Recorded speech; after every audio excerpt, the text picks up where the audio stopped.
Howdy! Welcome to the Monster Hunter Iceberg. Of course, this will contain spoilers for basically every game. Monster Hunter is a massive franchise with over 17 games from mainline to spin-off to convenient mobile games.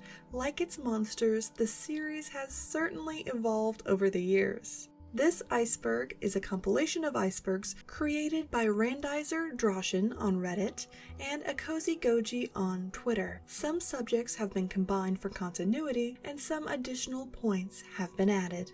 Level 1. The Sky. 1. Tale of the Five.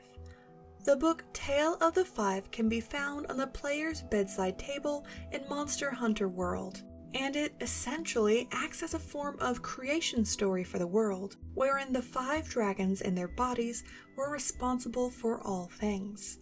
Originally, the world was a timeless eternity, wherein it was said that nothing was ever lost. Yet, nothing was ever gained, only changing when people asked the dragons about this particular state of existence. As a result, the 5 dragons' bodies became a special island, wherein one became the land, the next the sky and mountains, the third the lakes and rain, the fourth the forests, and the 5th the sapphire star. It also reveals the existence of this island of the 5, wherein time does not flow in the traditional sense, remaining unchanging and steadfast. The people, granted scales from the 5 by a youth that managed to reach this island, were then able to, quote, create their own lands and mountains, end quote, and everything else as the dragons themselves had done. Due to the now vastness of this land, it was said that day and night, the seasons, the waves, time, and life and death themselves were born. Due to this book's presence in Monster Hunter World, its unique biomes as an island, how the fleet was led there by the Sapphire Star, like the youth of old, there are those that believe the island of the 5 is the new world. Could the intrusion of people have begun the flow of time here? 2. The Tower. The tower is a crumbling structure that pierces through the clouds above, supposedly constructed with Kushala Daora materials by an ancient civilization, as evidenced by the decaying dragon scales found within the mining area. Kushala Daora is a powerful elder dragon. Killing even one is an incredibly perilous task, even for a team of experienced hunters. But for this tower, how many needed to be killed? Is the entire tower constructed from its biomass, or is this building material merely infused with bits and pieces to strengthen it? Regardless, due to its sheer size, it isn't hard to imagine just how many of this now rare creature was killed for such a monument. Could this be the reason for this elder dragon's scarcity, almost hunted to extinction for such parts? Did such a merciless onslaught result in a natural correction by the monsters that they retaliated en masse, ensuring that its creators would never be able to enjoy the use of the monstrous structure they had created? 3. Dead Gypceros in the Hollow. In the Sunken Hollow, Gypceros have a nasty tactic of playing dead in the middle of a fight, luring hunters in who attempt to carve this seemingly fallen beast. This allows it to launch a surprise attack at close quarters on the hunter. Why does it do this? It is not a one-off event, and so seems to be a learned behavior, even attempting it more than once during any given battle. It does not seem to simply fall unconscious, as it deliberately imitates its death throes as it collapses to the ground and then immediately attacks the close and unsuspecting hunter. Is this simply a natural response of playing dead, as a possum might, to discourage other monsters that may actually kill it as they lose interest? Or, like some other notable monsters, is it smart enough to enact such a tactic to gain an advantage over a human hunter, switching the roles of the two? 4. The New World. One of the most fascinating aspects of the New World, besides much of its unexplored nature, was the documented behavior of elder dragons to seek out this island to die. Why? As As an isolated island without a history of people, perhaps it was once seen as a sacred place to return to in a sense, similar to how some sea turtles can remember the exact place of their birth, or birds that can sense directions through the magnetic field. Could there be something innate in their physiology that similarly pulls them here? Another theory is that, as a result of Xeno'jiiva's call, the other elder dragons return here to die, thus allowing the Earth and Xeno'jiiva to absorb their biomass, growing ever stronger until it emerges. 5. Rajang preys on Kirin. The powerful Rajang is one of the few non-elder dragons that actively preys upon an elder dragon, specifically Kirin. However, Rajangs are focused on breaking and eating Kirin's horn in particular.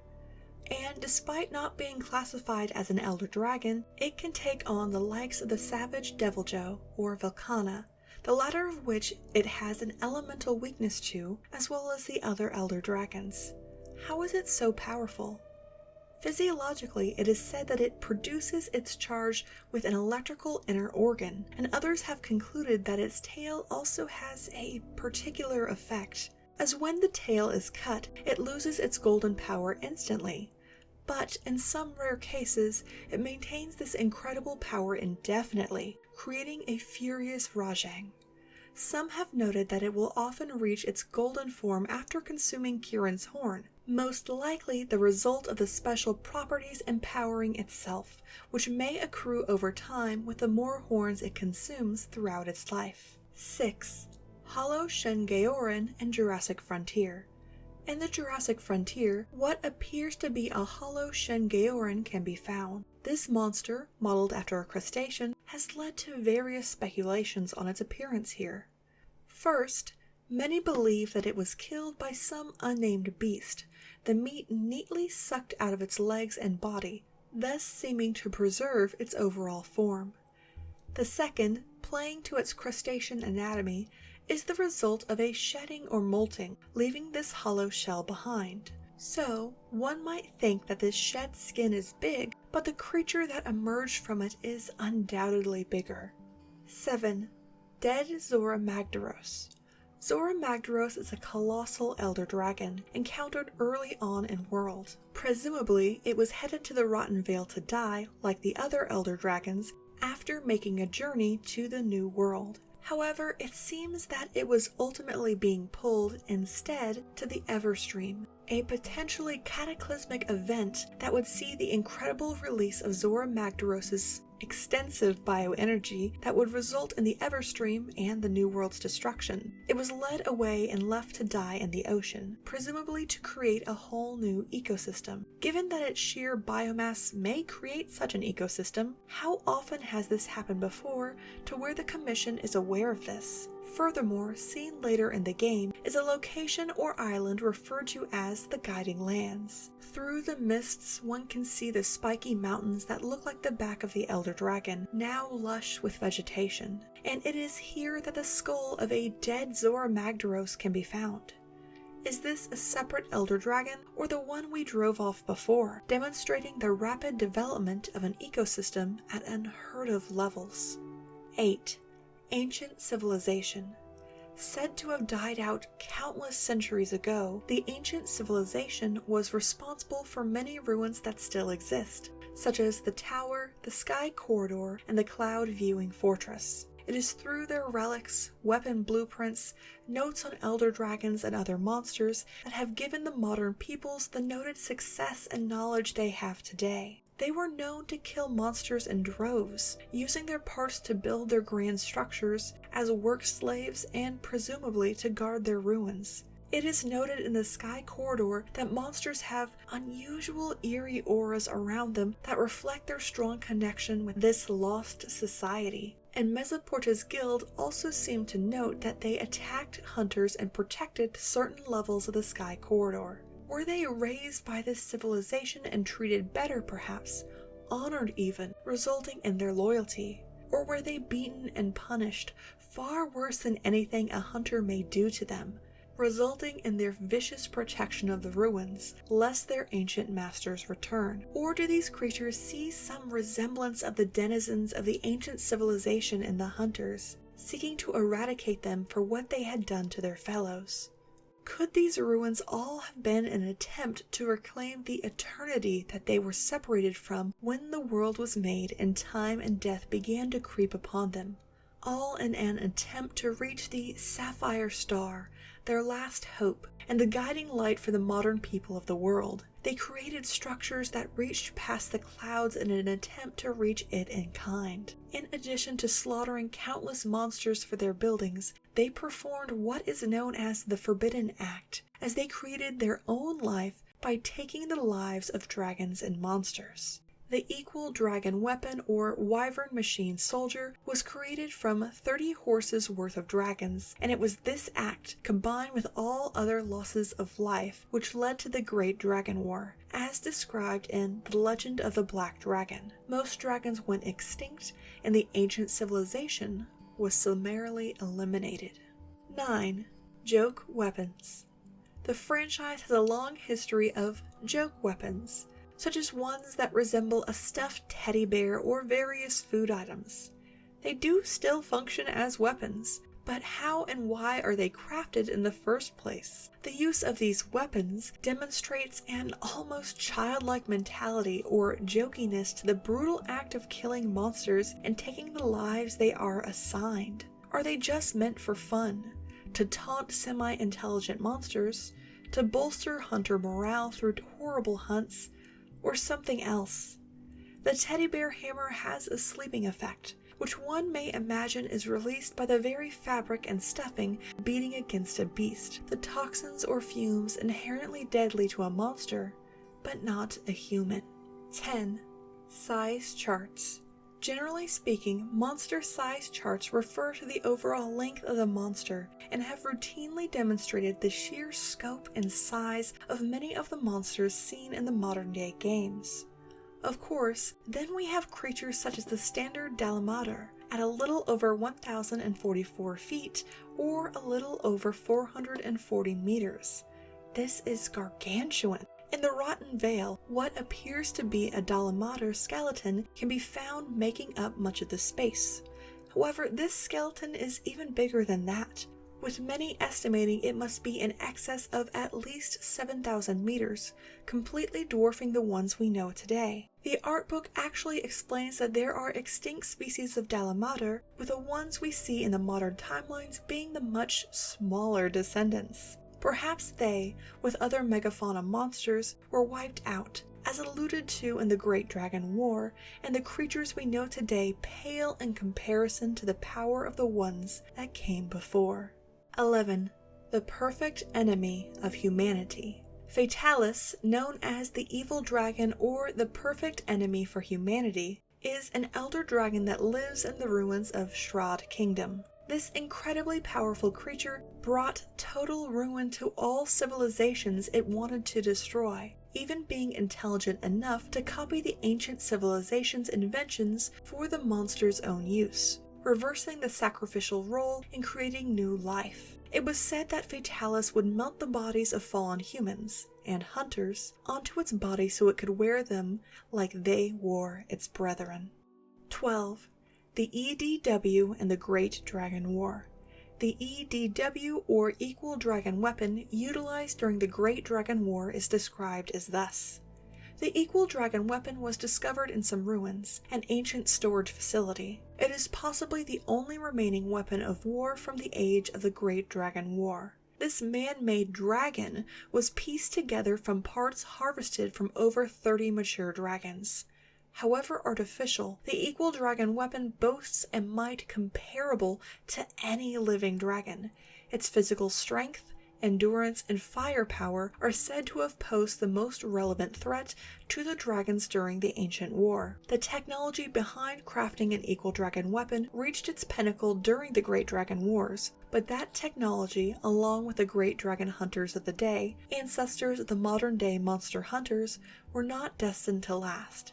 the humans engaged the dragons in a war of epic scale, with both sides fighting valiantly and viciously until they were simultaneously brought to the brink of extinction. Note that it says they created an equal dragon weapon, implying they made more than one. Were these truly the Wyvern machine soldiers, noting its physical strength, endurance, and firepower as being a living or potentially sentient thing?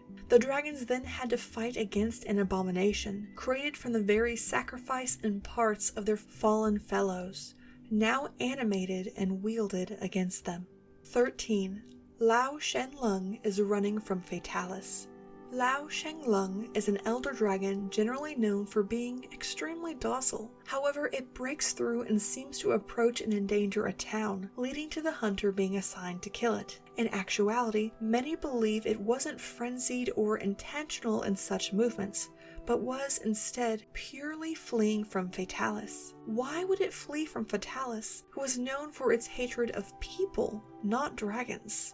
Some believe that Fatalis, warped by its hatred, will kill and feast off of anything that comes near it, eliciting such a fear response in a massive elder dragon that it would charge right through a human settlement, despite the dangers, simply because it was a better option and route for escape.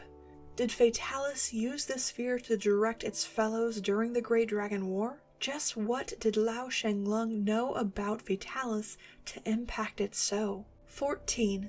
The Huntsman. The Huntsman is a veteran hunter and member of the First Fleet that lives in Astera in the New World. Many have speculated that he is the character in Rathian armor in the Freedom Unite trailer, coinciding with his seeming age and appearance. 15. Generations. As explained by Capcom during the release and naming of Monster Hunter World, each base game logo or emblem features the equivalent number of wyvern heads in relation to its generation, thus allowing for the breaking of the numerical title convention with Monster Hunter World, but keeping the visual numerical aesthetic. 16. Moga Woods. In the Moga Woods, hunters are generally only able to free hunt, as in the hunter will not be given a quest to hunt down any specific monsters in this area. Why? Interestingly, after you defeat a certain species of monster through quests, another of its species will most likely show up in the rotation during a free hunt in Moga Woods. Is this area some form of preserve wherein monsters are released or otherwise left to their own devices, no longer being deemed as threats after more of their physiology and behavioral patterns are observed? 17. Variance versus deviance. While on the surface, variance and deviance of monsters seem quite similar in what they represent, the processes through which they attain these unique classifications has been argued to be intrinsically different. Variants, for example, are a version of a monster that changes due to something actively happening or something that has happened to it during its current life cycle. Furthermore, it is said that they, quote, possess one or more certain unique traits that set them apart and are more in tune with their inherent abilities. For example, a savage Devil Joe is a very hungry Devil Joe, i.e. it adapted into a variant with differentiated behavior and physiology, perhaps subconsciously, in order to mutate and combat this threat of hunger. Furthering this, its notes state that it is a mutated Devil Joe variant, driven mad by its overpowering hunger. In other words, it is generally tapping into its own innate biology to mutate or reach its fullest capabilities to meet a threat.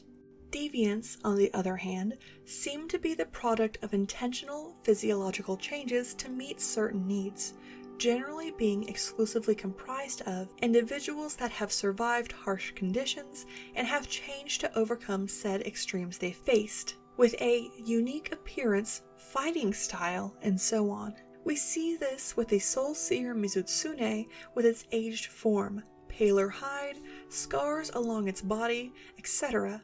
Another adaptation is one instilled from birth, as is the case of the Red Helm Azuros, which was born, most likely from regular Azuros, with the necessary adaptations and skills to surpass its parents. In other words, variants see a fundamental mutation in most aspects driven by their own innate biology, and deviants consciously adapt biologically and physiologically into more tempered threats to survive the world around them. 18. Bug monsters missing in world.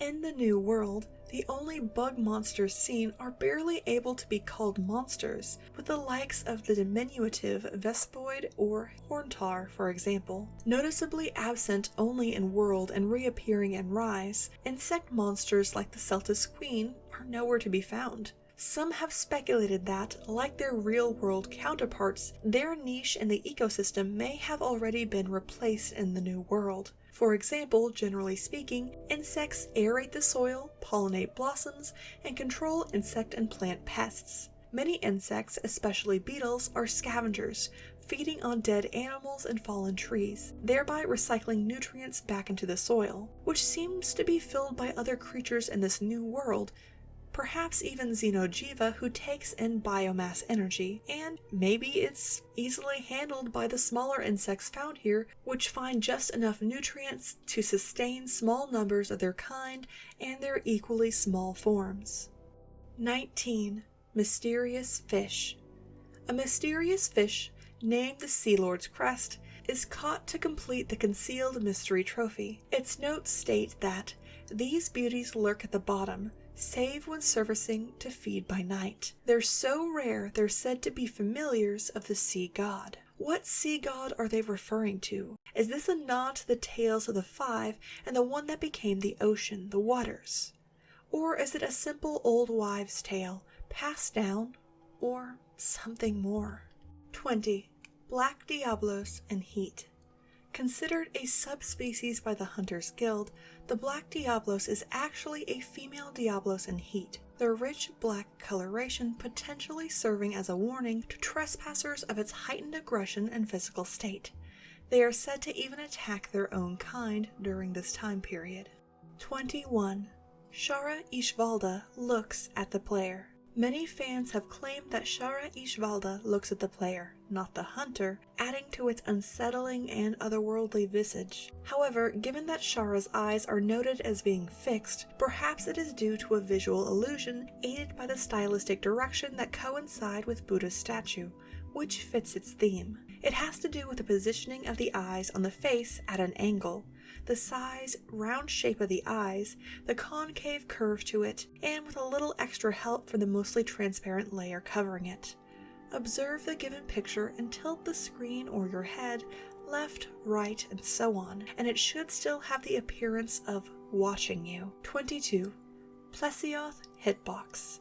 A source of ire among fans of multiple iterations of games in the franchise are the hitboxes for Plesioth, particularly its hip check hitbox that was seemingly corrected in 3U onwards. Originally, the hitbox was a literal rectangle that surrounded the Plesioth from head to tail tip, despite being a simple hip check. And being behind it or a considerable distance away on its front side would offer no shelter either. 23. Nergigante is nature's balancing mechanism. Nergigante is believed to be a natural balancing mechanism for elder dragons, its main prey. Elder dragons are noted for their sheer destructive capabilities, thus, should their population ever exceed a certain threshold, it could upset the natural order and lead to untold imbalance and destruction. This is why it shows up in the New World, because the energies and presence of elder dragons, even if they may be heading here to die, is much too high or unbalanced. Perhaps it also aims to eat or otherwise reduce the bioenergy released by these dragons so that they cannot be absorbed by safi'jiiva. 24. Lagiacrus Skeleton Issues. The supposed reason that Lagiacrus was not included in Monster Hunter World, instead returning in later games, was due to its skeleton and subsequent animations that were unnatural or otherwise flawed, making properly copying in their movements and behaviors impossible at the time. 25. Prototype Ancient Forest.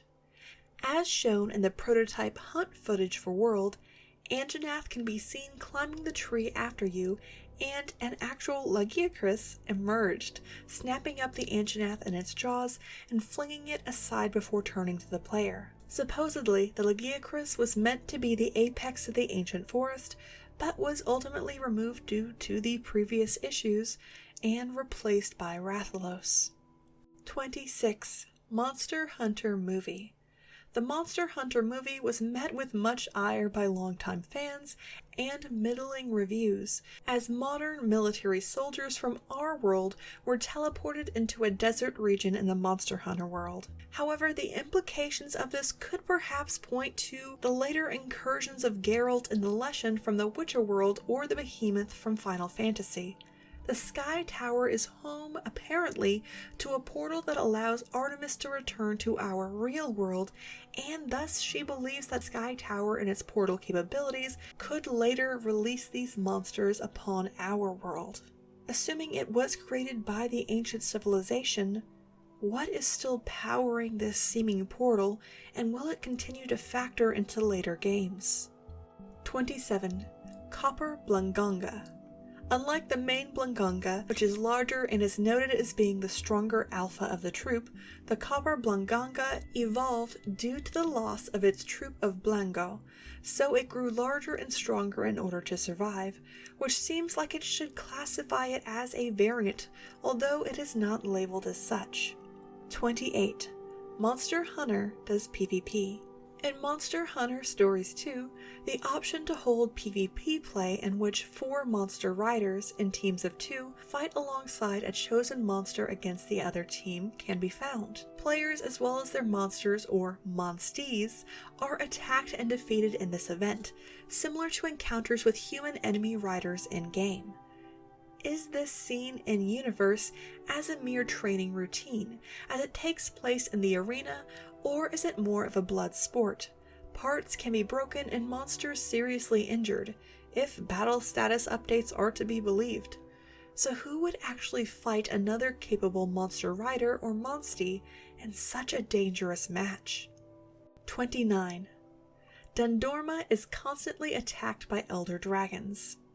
As stated, Dundorma is constantly attacked by other elder dragons, and part of this location is in absolute ruins due to this.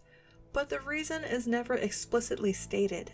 Dundorma is the headquarters of the Elder Dragon Observation Center, so could this be a result of the intelligent elder dragons attempting to disrupt their research into them and their weaknesses? Dundorma is actually quite close to Castle Shroud, one of many ruins of the ancient civilization, and where Fatalis, who hates all human life, is said to reside. Perhaps it is the all-powerful Fatalis that orders constant attacks upon the town, so that they too will know the fear of constant attack and death that monster kind suffered for countless years. 30. Apex Triple Meaning. Apex monsters are said to have overcome the frenzy, becoming far more powerful and ferocious than others of their kind, and they are capable of leading hordes of other monsters into battle. What exactly is this frenzy that they overcome? This links back to the frenzy virus, an infectious disease caused by the dander-like wing scales and breath attacks of Gormangala, Chaotic Gormagala, and Shagaru Magala, affecting both hunters and monsters alike. This virus, while not fatal to humans and only lasts for a short period of time, is fatal to monsters after a few days. During this time, they have heightened aggression, speed, and strength, just like Apex monsters. Thus, Apex monsters are able to retain the powers gained from the virus while continuing to live and thrive, thus becoming the apex creatures of their ecosystem, even rivaling some elder dragons. 31. 2 teams. There are actually 2 teams responsible for the Monster Hunter franchise. One is responsible for the main series, and the other is responsible for the portable series. Additionally, the portable team also made Generations Ultimate, while the main team was working on World. And there seems to be some idea exchange between the teams, most likely to ensure canon and material is respected. 32. Rathalos and Rathian redesigns. In the old designs, Rathalos had 4 talons or toes side by side, and the new design, which features Entry, had 3 front toes and the wings and their membranes attached further back along the body, for example. For the most part, this is also true for Rathians. 33. Steve. Saragios is often referred to as Steve, as a staff member from Capcom named the upcoming monster Steve before its release when asked what it was called at a press conference. 34. Hyper monsters. The hyper state is a phenomenon in monsters that results in heightened aggression, with most large monsters being capable of it. This near-permanent state may also increase the strength of a monster's attacks. Perhaps this is a biological adaptation incurred in injured or threatened individuals to ensure their survival, unconsciously activated, which explains why it does not always occur. 35. Hot fish. White Fatalis is sometimes referred to or referenced with hot fish due to some commonly misheard lyrics in the White Fatalis theme that goes, "Love me hot fish, bless me hot fish, pour some salsa on the hot fish." From this, fans have thought to offer him Lavasioth, a true hot fish, as a joke. 36. Monster cover-ups. Perhaps referencing the monster cover-up on Famitsu's feature on Monster Hunter World, with the issue expected to be released on September 7th, it was posted just 6 days earlier by Gaijin Hunter. 37. False lore. One particularly upsetting trend is that of certain fans creating misleading videos concerning false lore presented as canon online. A few names routinely pop up concerning such accusations, and some have proven to use PC mods in order to create false lore or hard-to-enact events to push their own channels. Or theories are simply taken as pure canon fact, and some fans have become enraged when their theory is disproven at a later date by actual canon evidence. As such, one should take such videos with a heaping spoonful of salt. 38. Souls-like. A Souls-like, also known as Soulsborne, is a subgenre of action role-playing games known for high levels of difficulty and emphasis on environmental storytelling, inspired by the dark fantasy genre and repeated player character death being expected and incorporated as part of the gameplay. This does sound familiar to constantly carding after being defeated in battle with a monster. Additionally, various players become stuck on a particularly hard monster or boss due to its techniques or the like, and the environments, like the Rotten Vale and Sky Tower, help tell the dark story of a history long since past. Due to these and many other qualities, many consider much of the Monster Hunter franchise one such derivative of a Souls-like game. 39. Frontier monsters in the main series. Monster Hunter Frontier monsters were originally known for their exclusivity to that game, so the inclusion of Lavasioth and Hypnocatrice in the main series came as a shock to some players.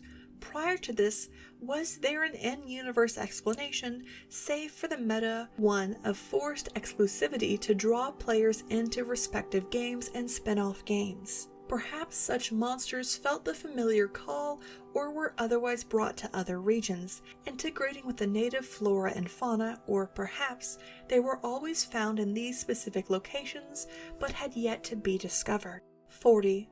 Monster Hunter 2 PS2 controls. With many attacks done with a right analog stick, among other odd or unfamiliar control choices, many fans have expressed frustration with navigating the controls of the game, which seem to be implemented wholly differently than other games in the series. 41. Puke Puke isn't a chameleon. While many claim it is based off of or mutated purely from a chameleon, others say it resembles a frog more, but perhaps it is something in between. Its eyes, well-muscled and manipulatable tongue, its inflatable vocal, now poison sac, etc., seem to resemble a frog more, while its crest and other scaled features resemble a chameleon's. and perhaps due to its feathers and unique gaze, a potu bird was mixed in for good measure. Why do I say it was mutated or created? Simply put, various theories and notes point to the ancient civilization creating monsters, with many believing this goes beyond the wyvern machine soldier. 42. Movie Nerscylla redesign. Despite having some similarities and basis to actual Monster Hunter canon, such as the potential portal or slip between worlds, Diablos, and the like, and Nerscylla, not depicted here because I am terrified of spiders, seemed to go through a redesign for the movie and lived in large groups. Perhaps this wasn't a simple redesign, but a new variant or deviant that has learned to survive in such an area where falls through realities are more common and potentially dangerous opponents may appear. Thus, they have learned to integrate into small colonies or numbers to protect themselves. 43. False subspecies. A subspecies is usually a very, very close relative of the base monster. They sport different coloration, different movesets, and often different elements or statuses. A lot of Gen 1 and Gen 2 subspecies are false, the most famous example being Black Diablos, which is simply a female in heat and is in fact the same species and most likely generally just a temporary coloration that would return after the mating season. Saying the Black Diablos is a subspecies would be like saying two of a certain species of cuttlefish are actually subspecies, because one has temporarily changed its colors in order to avoid detection by a predator. 44. Waving at airships. Numerous instances have seen normal people on the ground simply waving at airships to get their attention, such as the handler in Monster Hunter World. Why does she do this, and does the airship actually see her? In real life, a large SOS or sign in the sand, or perhaps a large smoke or fire is necessary to be seen by a plane, even somewhat high up. So how can such a small gesture be seen and readable? Interestingly, at least in older Monster Hunter games, if you perform the gesture wave at an airship in the sky, they'll generally signal on your map where the monster you're hunting is. They do have an eye in the sky and can presumably see over the map you are on, aiding you. But why don't they just tell you directly prior to the wave? How do they communicate this information to you, and how do they see you? Is it just one person's job to track you with a telescope at all times? 45. Relic records. In Monster Hunter Rise, relic records may be found, and the ones of the shrine ruins tell the story of some of these past humans. They lived in abundance of many gods living there, and after they left with lightning, it is said that the people began to gather in this blessed land, erecting many a shrine to venerate the departed gods. But the people ultimately grew arrogant and the land suffered. But then the gods returned, chasing the humans away, which is why we see the ruins of their old village, as time devoured the people's shrines and prayers, but eventually pure water and rich soil returned to nurture life. The records from the Frost Island detail the ship that is found there and the people who found this cursed land and their fate.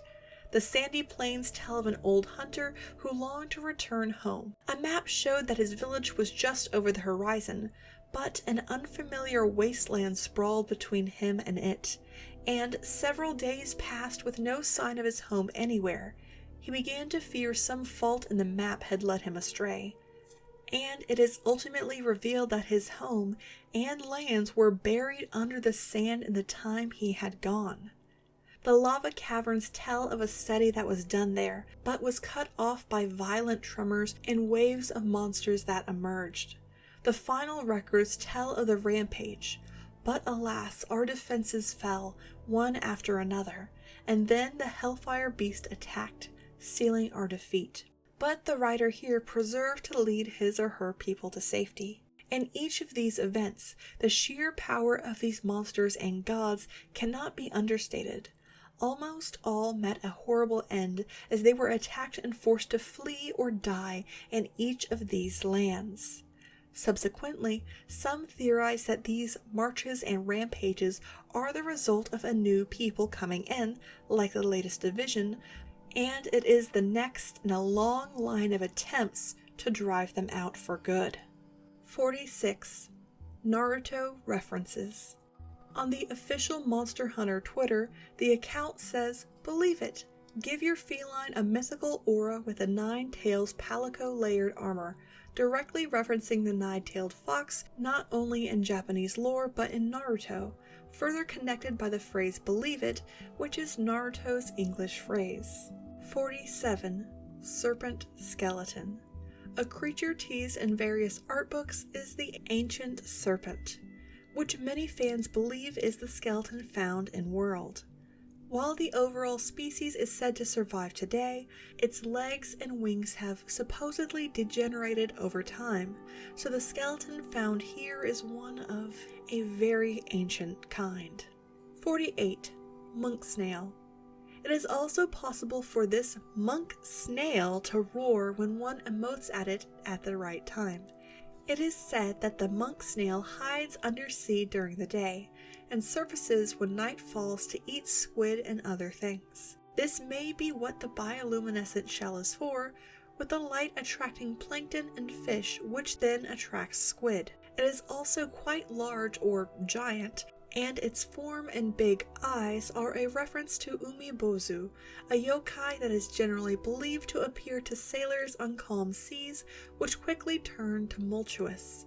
It either breaks the ship on emergence or demands a bucket or barrel from the sailors and proceeds to drown them. The only safe way to escape an umibozu is to give it a bottomless barrel and sail away while it is confused. 49. Ace Cadet in World. Aiden is in fact the Ace Cadet that was the newest member of the Ace Hunters for Monster Hunter 4U and Monster Hunter Generations. He was a rookie in those games, and now he is an A-rank hunter setting out on his own with the 5th Fleet. 50. Rise monsters based on yokai. Many of the monsters in Monster Hunter Rise, such as the aforementioned monk snail, are based off of yokai. To name just a few of these, we have the Great Izuchi and the Kamaitachi, the Aknosom resembling the Kasaobake or the Umbrella Ghost, Zenogre and Raiju, Tentranodon and the Kappa, and the list goes on and on. 51. Invader monsters. Invader monsters generally appear nomadic, meaning they can go to any locale regardless of its environment. They can range from ones that simply travel a lot to ones that move throughout ecosystems in search of prey when they are done with old ones. Some examples include the Deviljho or the Basilgeuse. These opportunistic monsters, to the ire of players, will often interrupt a hunt, adding to the danger. 52. Ancient Forest and Wildspire Waste are connected. As depicted on the map, the Wildspire Waste is easily accessed from the ancient forest. The sparse water that comprises the waste's swampland is fed through the water from the ancient forest, as noted by researchers, and the pair are known as coexisting ecosystems. As explained by the theory of coexistence, a reduction in average fitness differences between species or an increase in niche differentiation between species, mainly due to both equalizing and stabilizing mechanisms. Now, tying this back in, for equalizing mechanisms, say Barioths and Anjanaths compete for the same resources and environment. Thus, due to the available resources necessary to sustain each creature, as well as their own capabilities, the Anjanath is best suited to claim those resources in the ancient forest over the Barioth.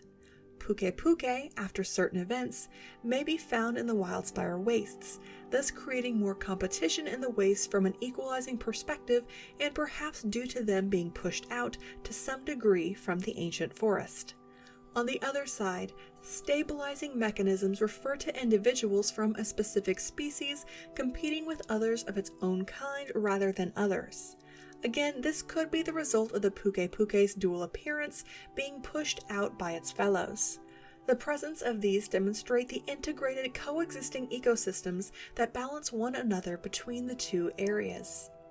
53. Monster Hunter Stories is canon. By all intents and purposes, it seems as if the events from the Monster Hunter Stories series is canon. Thus, monster riders regularly raise monsters, dubbed monsties, to fight alongside them. Why don't hunters then use this tactic? Simply put, the ways of these isolated tribes are generally unknown and even less understood, with hunter characters sometimes remarking on the monster's unpredictability and dangerous potential. Still, the dangers presented in these games could impact the entire world. The Black Blight, which can only be cured by a rider's kinship stone, could mean that it could spread unchecked without these riders, should it expand beyond these isolated shores. And the sequel, Ultura, a seeming sibling to HUMA-HUMA, hatches, and must be defeated before its world-ending powers spread. Will this be used as an excuse for the Hunters Guild to supersede the rights of the local population and instill order in these areas? 54. HUMA-HUMA is a baby. Already giant upon its hatching from its chrysalis, many believe HUMA-HUMA is a mere baby, which explains its relative clumsiness, its lumbering and belated journey to use its wings and take flight, and so on. It is also referred to in-game as a newborn. This is terrifying for a number of reasons. Say it continued to grow and devour energy. How big would it get? And assuming that it learned to actually use its powers effectively, what would one do to stop it? Level 2. The Tip. 55. The Black Dragon Jiva. According to the lore, black dragons outclass even elder dragons, and safi'jiiva was leaked in a video where the URL to the page was tagged with the word Black Dragon itself. In-game, however, it is referred to as a red dragon, but is this just a misnomer or evidence of it being something else entirely? To answer the earlier question of just what HUMA-HUMA would turn into, safi'jiiva is the adult, or at least the adolescent form of HUMA-HUMA. It has in fact honed its skills and uses them to deadly effect. It is instantly violent towards all that approach it, outright attacking and being even more aggressive than its younger form. It sucks the energy from the land around it, presumably destroying any life nearby after prolonged exposure. Does that mean that the otherworldly Ultura from Monster Hunter Stories 2 would similarly become such a dragon or red or black dragon as it matured? And what does it mean that such dragons are now being born or re-emerging into the world? Are they a sign that the world is meant to be started anew? 56. Valstrax and Amatsu are rivals. There are those that believe Valstrax and Amatsu are rivals. Valstrax is a generally nomadic monster most associated with the ruined pinnacle. Like Valstrax, Amatsu may also be found and fought in the sacred pinnacle.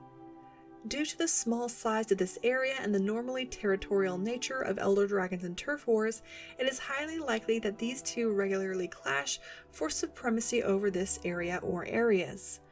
Could Valstrax's weakness to water damage have given Amatsu an advantage? And it is for this reason that Valstrax has become largely the more nomadic one, pushed out of its homeland by Amatsu. 57. Alatreon and Orochi Kirin leaks. Before the Rotten Vale trailer released back in 2017, there was a pastebin leak containing a bunch of monster names in both English and Japanese, which would go on to reveal many added monsters and world. For example, Orochi Kirin may not have been added, while all of the other monsters were, crossing each off the list, such as Alatreon and Iceborn and the treasure dragon, Kolviteroth, as well. As a result, many now believe that, given the time span of still not being added, Orochi Kirin was scrapped from the game. 58. Frogs. Simply put, frogs may be caught throughout the various games and used as a baited lure, specifically to lure out Zamtrios or such monsters. 59. Collaborations are canon. Given the continuous use of portals in the movies, games, and in the use of collaborations, Such as with the Witcher and Final Fantasy series, many believe these interactions to be canon in the lore, as the world seems to validate such occurrences as plausible, even if they don't necessarily relate or are from that world to begin with. As such, does this mean that monsters could bleed into any one world or reality at any given time? Are the creatures from The Witcher, our world, or Final Fantasy thus all interconnected? 60. Monsters are evolved dinosaurs. The idea that monsters are evolved dinosaurs helps to explain the very T-Rex or Allosaurus-esque Anjanath and others like the Obstanoth. Due to the supposed technological prowess of the ancient civilization, their creation may have started with cloning and revival, a la Jurassic Park, and then became more weaponized.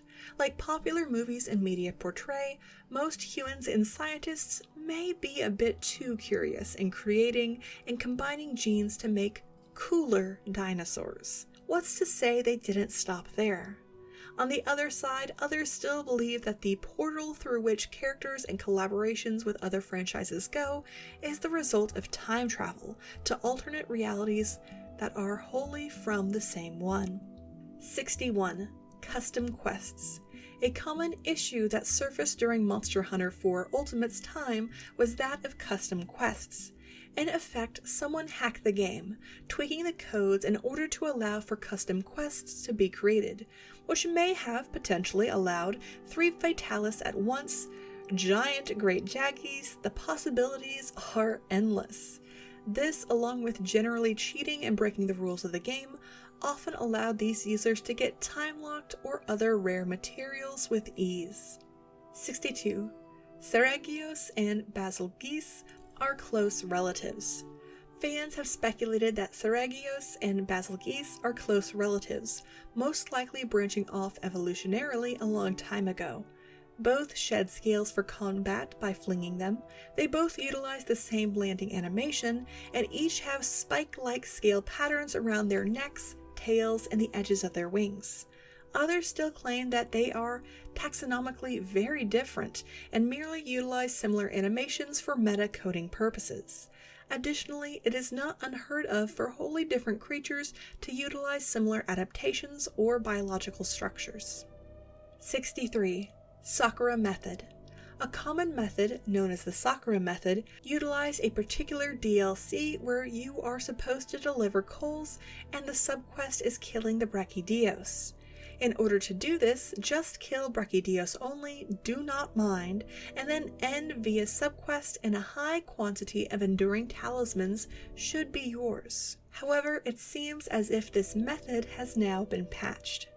64. Cutting Velociprey in half.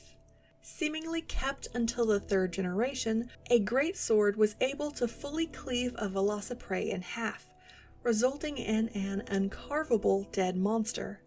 Thus, hunters that did this only sought to kill, taking no items or hide from the creature, hunting for sport rather than survival.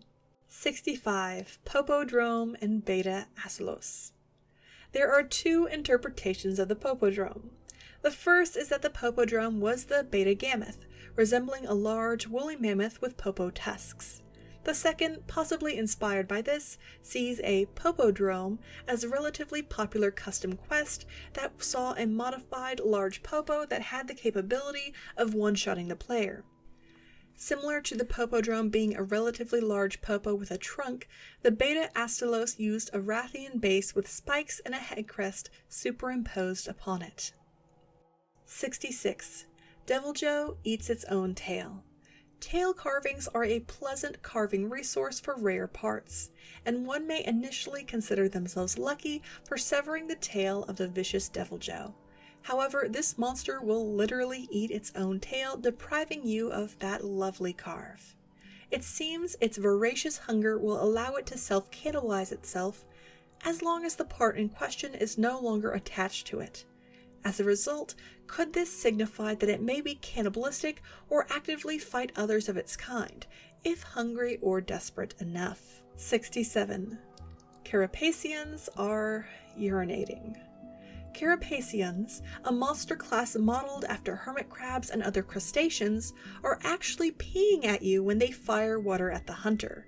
In real life, hermit crabs, like crayfish and most other crustaceans, have organs generally called green glands that function essentially like human kidneys, but are located above the mouth and esophagus and below the brain. They secrete in very small amounts any non-solid liquid waste, i.e. urine. Thus, all of its water attacks are most likely urine. I suppose you could say urine trouble. 68. True Elder Dragons. There are some fans that believe true elder dragons should be just that, dragons, or more specifically, hexapod creatures, 4 legs and 2 wings. Other such elder dragons, such as Kieran, would thus not qualify. The world and the tale of the 5 was created by 5 great dragons, not elder dragons. As with black dragons and other insanely powerful creatures, they would be in a league and entity of their own, symbolizing the perfect forms of the first dragons. 69. 15th weapon type. In Monster Hunter World, only 14 weapon types exist. This has led many fans to speculate on a new one being added to round out the number, with many drawing from previous weapons from past main and spin-off games, such as the tonfa, the medium bowgun, the axle axe or accelerator, or the magnet spike. Besides meta time constraints or mechanics, it is unknown why these previous weapon styles have not yet been reintroduced into the mainline games. 70. The word after censored in Try. In Monster Hunter Try, the word after was censored due to being considered a swear or inappropriate word in German, or rather merely a term for someone's rear end, to put it nicely. 71. Wyvern Rex. The Wyvern Rex is an extinct monster that was introduced in Monster Hunter Frontier New World. It is also the ancestor of all flying wyverns. 72. Feline Village on the Edge G. Monster Hunter Diary Feline on the Edge G is a canon, chibi-styled spin-off anime in the Monster Hunter world, and it also features games based off of it. 73. Unknown Black Flying Wyvern. The unknown black flying wyvern first appeared in Monster Hunter Frontier Forward, resembling a fusion between Old World Rathalos and Rathian, save for its black and red accent color scheme. Additionally, its wing claws are longer and feature a downward curvature. The unknown was also the first monster to receive a supremacy subspecies. 74. Yan Garuga is a crossbreed. An NPC passes on a rumor stating that Yan Garuga is a crossbreed of a Yan Kutku and a Rathian. While some fans take this as more than a rumor, many others believe it to be completely improbable. For example, the 2 parents come from different classifications, as a bird and flying wyvern. Others have claimed that, as it has no subspecies, this could be the result of it being unable to breed, akin to a mule from its parentage. 75. The Claw Grip. As a result of the gaming mechanics and overall interface on the PSP, many players utilized what became known as the Claw Grip in order to properly navigate the game. As one might imagine, this led to many instances of muscle fatigue, soreness, and the like in said hand. 76. Destruction Wyvern Rathalos. In Monster Hunter Explorer, the Destruction Wyvern Rathalos was a special species that was part of a collaboration with the Fairy Tail series, with its design reportedly based off of Acnologia. Again, going back to the portal, who's to say that instances of this wyvern are not the actual product of Acnologia crossing into the Monster Hunter world? And if so, does this mean that we kill and carve him? 77. Master Julius. Master Julius is a guild knight and the leader of the Ace Hunters. In the Netflix movie Monster Hunter Legends of the Guild, it shows Julius and Ace Aiden meeting, thus bringing him into the fold to become the Ace we later know him as, and well before the joining of the 5th Fleet in Monster Hunter World. 78. Elder Dragon Intelligence. Some speculate that elder dragons are highly intelligent sentient beings, as we've seen through various interactions. Thus, hunters actively killing such creatures just demonstrates how humanity as a whole would deem such being threats and exterminate them in lieu of properly understanding them or incorporating them into society in some way. Others still, drawing from the ancient civilization, believe that in order to better control or create these creatures, they were once humans that were experimented on or whose consciousnesses were transported into these creatures at some point in time. 79. Elder Dragon Revival. The Elder Dragon Revival ability theory states that elder dragons never actually die, and that they are capable of regenerating, or, to some degree, changing form or being reborn. For example, there was supposedly one safi'jiiva, as some argue there was just one cocoon, i.e. there is really only one despite quests and the like. As a result, how do we get safi'jiiva, the confirmed matured version of safi'jiiva, if it did not revive itself?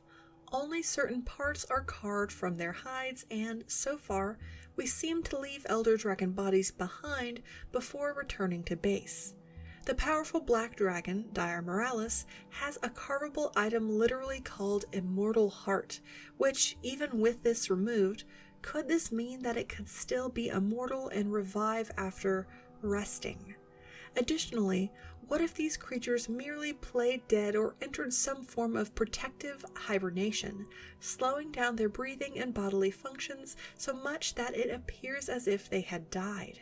After losing some parts, they are able to regenerate and live another day. Elder dragons such as Zora Magdaros release untold amounts of bioenergy, capable of creating whole ecosystems. So why don't we see such obvious examples, albeit on a smaller scale, when other elder dragons like Kirin or Teostra are killed? Simply put, because they have not died. Perhaps the only way to truly kill an elder dragon is to destroy the body or eat them, as Nergigante does. 80. Admiral is a shapeshifter. He stands a full head taller than anyone else. He is incredibly buff and physically strong despite his age, among many other things. The huntsman even describes him as a beast of a man with golden hair growing so thick on his body you'd mistake him for a Rajang. According to the second fleet master, the admiral doesn't use a slinger because he thinks it's cumbersome and that he would just throw the item in question, again showing a proclivity to use his raw strength in lieu of a weapon. He was also strong enough to block a Rajang beam by lifting a boulder. Due to comments and notes such as these, many believe him to be a shapeshifter, specifically a golden Rajang thanks to his hair, whose tail has been removed. 81. More safi'jiiva eggs. While many have speculated that the Elder crossing is a result of a new safi'jiiva egg being laid and born, meaning that safi'jiiva perhaps migrate there to lay an egg among the seeming ley lines to collect the bioenergy. As a result of this has accelerated the Elder crossing to where it occurs every 10 years instead of every 100. So does this mean that many more of its kind have been born as of late, and there are more safi'jiiva potentially running around? Have they been reproducing in greater numbers, hence the shorter time span between Elder crossings? And if so, why? 82. The Torch. Torches attract bonabras and make certain other carnivores, jaggy, etc., stay away from you. You can swing the torch with A, and you can actually hit monsters with it. Hitting small monsters with it will force them out of the area and they won't return. Also, back in Monster Hunter Tri, some cave areas were actually almost completely pitch black unless you lit a torch. There were generally some pedestals around that you could light as well, so you didn't have to keep a torch out against a monster. Also in Try, Giganox used heat to detect you since it had no eyes, so it would sometimes attack the braziers in those caves instead of the hunters. Level 3, Under the Surface. 83. White Fatalis' true name. White Fatalis is said to be a separate species from Fatalis that has learnt how to control and summon lightning bolts. It is the supposed ancestor of Fatalis and possibly many other elder dragons, and it is sometimes known as Old Fatalis. Also, according to the wiki, when hunters wear this monster's armor, or of Fatalis in general, it erases their shadow and makes them glow mysteriously. Some weapons get rid of darkness and evil, while others unlock the darkness inside a person's soul. Most disturbingly, rumor has it that the hunters who wear its equipment for too long are eventually transformed into White Fatalis themselves. How can armor erase one's shadow?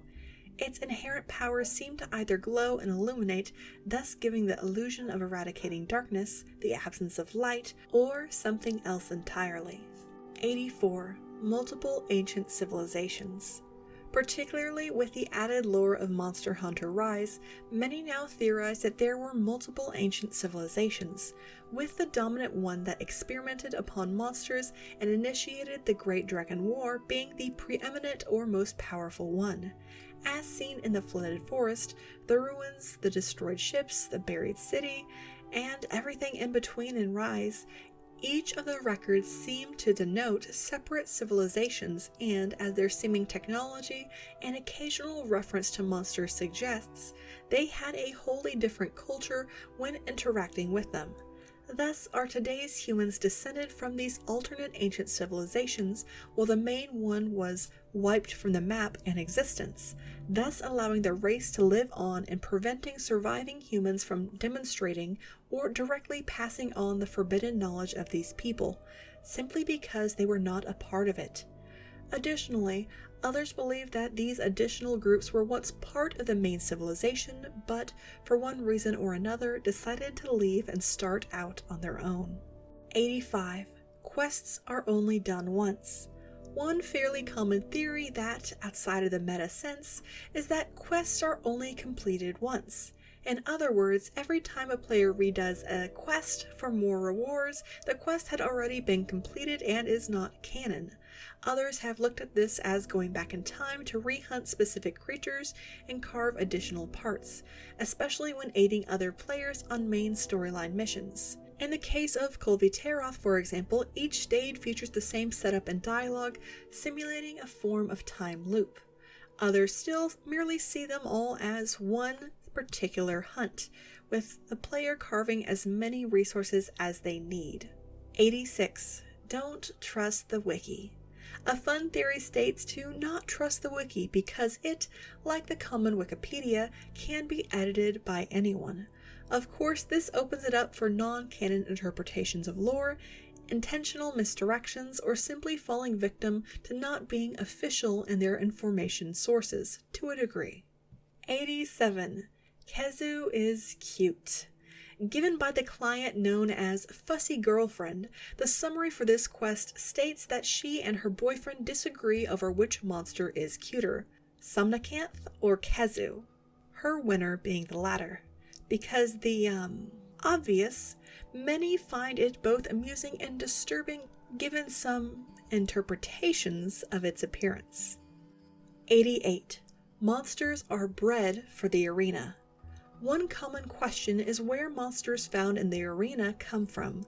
One theory states that they are all captured monsters by hunters, as, after the scientists have finished studying them, it may be a waste of time to just release them back into the wild. In some official notes, however, when a monster is captured, it is typically killed in its sleep by the institution that requested it, generally so that its organs and other body parts can be observed, allowing them to improve their understanding of a particular species. A grim fate to be slaughtered while infused with sleeping bombs. Perhaps dying by the blade would have been preferable. Another theory suggests that they are actually bred in captivity, besides living out their lives in caged pens, only to be released for a training-based blood sport as their bodies are carved. Is another truly sad existence. 89. Quest canonicity. There are various events or quests that some fans consider as being outside of canon, such as the crossovers with the Witcher franchise, being a meta-collaboration to benefit both franchises financially. This and the other quests that grant the aforementioned joke weapons are routinely seen as thus. However, we do still end up with the equipment, not just the memories, in the game. 90. Jeff. Following the trend of Sregios being Steve, sometimes fans create their own name for monsters, such as Jeff, which is another name given to the powerful safi'jiiva upon its reveal and while waiting for its canon name, akin to Odagoron being known as Clifford. 91. Seasons. Only found in Monster Hunter 2, a season system was added in addition to the day and night cycle, which affected monster spawns and quests that can be taken. Why haven't seasons appeared in other games? Perhaps such locations, like the New World, are some of the ancient islands outside the flow of time, thus halting the seasons. Perhaps some undiscovered monsters influence the weather, like Velkhana, creating icy sheets that envelop its chosen lands. Or perhaps the seasonal cycle is far longer than on our own planet, Earth, and may take many decades in certain regions, which we would not see in some of these lands. 92. Third-gen monsters are replacements. Third-generation monsters were meant to be replacements or, as some have speculated, a form of soft reboot to the franchise to freshen it up, similar to the unique Generation 5 Pokédex. The third generation introduced 56 monsters, including 3 monster types: Leviathan, Brute Wyvern, and Fanged Wyvern. Notably, most monsters featured in first and second generation games did not return in Monster Hunter 3, and only a select few were slowly reintroduced later over the course of the generation and beyond. 93. Skyboxes. In Monster Hunter World, a few players reported that, after killing a large monster, the skybox will occasionally have company logos in it, although some say that when restarting the game, this somehow fixes this occurrence. Still, others experience varied glitches of light and dark, color-differentiated circle patches, additional logos. Certainly a very abrupt fourth wall break indeed. 94. Hunting Hound Palamute. Palamutes are intelligent companions, similar to palicos, that received special training in Kimura Village in order to fight alongside their hunter. So far, they seem to be unique to the inhabitants and culture of Monster Hunter Rise and Monster Hunter Stories 2, and, unlike real-world wolves and dogs, are capable of supporting hunters and carrying them over great distances. Despite appearing to be canine-based mammals, they, like other monsters, are hatched from eggs. Perhaps like real-world wolves, they came from more fearsome canine-esque monsters, but were bred down over generations into the companions we see today. 95. Frostfang Barioth is from Stories. Due to its physical abilities and differences from a normal Barioth, many classify it as a deviant. In Monster Hunter Stories 2, we meet Avina and her Barioth, named Frostfang. As a result, many believe that it is the first or will become one of the first Frostfang Barioths, thus giving the deviants their names. 69. Yian Goruga was Elder Dragon level in Freedom. Or, more precisely, its power levels or threat levels seem to vary wildly across the games. In Freedom, it was truly endgame Elder Dragon level powerful. In Frontier, it was still quite strong and was routinely compared to Rajang. In Generation 4, it was Apex level. Now, once again in Iceborne, it appears to have reclaimed its Elder Dragon level capabilities, at least as a tempered level 2. 97. The Black Blight and the Frenzy Virus are connected. A theory connecting the two illnesses was created by emotional support dragon Tansa, and it reads as thus. The Frenzy virus is a disease introduced in Monster Hunter 4 Ultimate. It's first seen being used by Gore Magala, who uses it to defend itself and to feel its surroundings. This virus is capable of infecting hunters and monsters in similar ways. When a hunter is infected, the disease rapidly progresses. If the hunter attacks a monster enough, they overcome the frenzy and gain a temporary affinity boost. If they fail to overcome the frenzy, they will be unable to heal naturally until the effect wears off. When a large monster is infected, they are driven into a violent rage, with sped up attacks and animations, and they inflict the frenzy through contact. If the monster is strong enough, they can overcome the frenzy and become an apex monster. If they fail to overcome the frenzy, they slowly and painfully die over the following week or so, still in a violent frenzy. They eventually die from either a compromised immune system or bleeding out because of their inability to heal. The frenzy virus strictly infects animals, but elder dragons are completely immune to the virus. Now, something that raises a lot of confusion is chaotic Gore Magala. There are two things that can cause a Gore Magala to become a chaotic Gore Magala, and both cause the Gore Magala to improperly shed, and both involve, surprisingly, infection from the frenzy virus. Gore Magala is not immune to the frenzy virus. In fact, its body is in a near constant battle with its own frenzy. Gore Magala only has antibodies against its own frenzy, but it is as vulnerable as many other monsters to the frenzy of another Magala, as each Magala has a unique strain of the frenzy virus. The first cause of a chaotic Gore Magala is its shedding being interrupted. This is because as a Gore Magala grows, the frenzy gets more abundant in its body, infecting it the same way it infects any other monster, but at a drastically slower speed.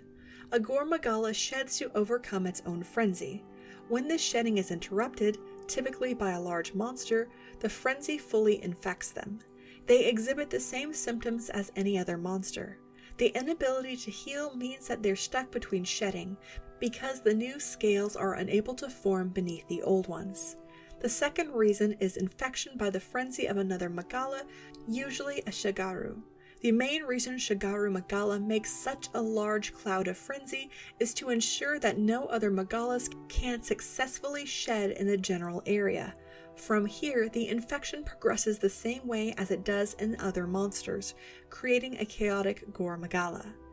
Due to the chaotic Gore Magala's infected nature, it is slowly dying from the frenzy virus, and it is in constant pain. Now, the Black Blight is a mysterious illness first seen in Monster Hunter stories. The blight can infect practically anything, manifesting in different ways depending on what it's infecting. Monsters infected with the Black Blight are more aggressive than normal and can spread the disease through physical contact. Their skin turns darker with a slight purple tint, and they become surrounded by a dark cloud of purple blight. Blighted monsters usually target rider villages, due to the great amounts of kinship and kinship stones in them. Many riders and villages have fallen to blighted monsters. The blight can actually infect the land itself, manifesting as a slowly creeping gray-purple area. Plants in these areas wither, and the roots speed up the progression of the blight. Monsters in these areas can usually become infected from either eating the flora or prolonged contact with the infected land. The blight also infects kinship ores, which is how a breakout in an area usually occurs. After the ore is infected, it begins infecting the ground around it, and has a miasma of blight around it. Blighted monsters are stronger the closer they are to a blighted ore, capable of siphoning its power to heal, strengthen its attacks, move faster, or become harder to injure. The known ways that the Black Blight is created are through forced creation of kinship bonds or abuse of kinship ore. The only known thing to be able to get rid of the blight is a kinship stone or a powerful kinship. Abuse of a kinship ore typically involves either tampering with it or using fragments to control a monster, like Dr. Banalger's EX monsters. This will eventually cause the ore to become infected with the blight.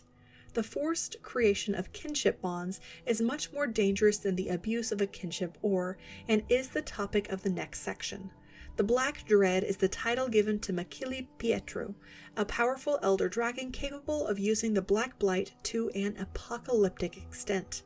Makili does this by infecting a specific kinship ore, the one at the peak of Mount Celion, and makes it grow and extend into the air, where the miasma of blight rapidly spreads through the sky. Makili is only created when Versa Pietro, another powerful elder dragon, and a fluffy one too, becomes infected with a black blight. However, Versa is unable to contract the blight from conventional means, only able to contract it by being forced to form a kinship bond. Soon after the dragon hatches, it goes through a blight-fueled metamorphosis into Makili Pietro. So far, the only known way to force it to bond is through the use of a modified kinship stone to hatch it. Makili creates clouds of blight to fill the sky and cover the land, resulting in what I call a blight winter. This would essentially be like a volcanic winter, but caused by the black blight, meaning that the airborne blight infects essentially everything, resulting in a global apocalypse. The only way to stop a blight winter is by slaying Makili Pietro, which is incredibly difficult when it's gorging on energy from the blight. The frenzy virus and the black blight are two completely separate ailments, with no genetic connection whatsoever. The blight is less like a disease and more a force of nature, while the frenzy virus is just a virus. The frenzy virus was not created when the ancestor of Gora Magala contracted the black blight. The frenzy virus is neither the predecessor nor the descendant of the black blight. In fact, due to the black blight's nature, the frenzy virus is probably capable of being blighted. The blight and the frenzy have some noticeable differences as well. The blight can infect anything, while the frenzy is limited to animals. The frenzy inhibits tissue repair, while the blight actually speeds it up. The frenzy slowly kills its host, but the blight keeps its host alive. The frenzy can be overcome by the immune system, but the blight can't. The only two similarities that these two diseases have is that they turn monsters purple and violent, and that they can spread through animals. But let's think that they can be connected. Others believe that the black blight is an evolution of the frenzy virus, mutating to now infect all things, a variant in its own right, as a virus is constantly evolving to survive. Using epidemic-style games, the best chance of survival for many things is to easily transmit from one creature or living thing to another, so branching off to being able to infect plant life and fauna is the next logical evolution. Additionally, keeping the host alive for as long as possible could be another adaptation caused by this. 98. Safi'jiiva and safi'jiiva are part of the five. Drawing from the tales of the five, one theory postulates that Safi'jiiva and safi'jiiva are actually two of the five great dragons that created the world.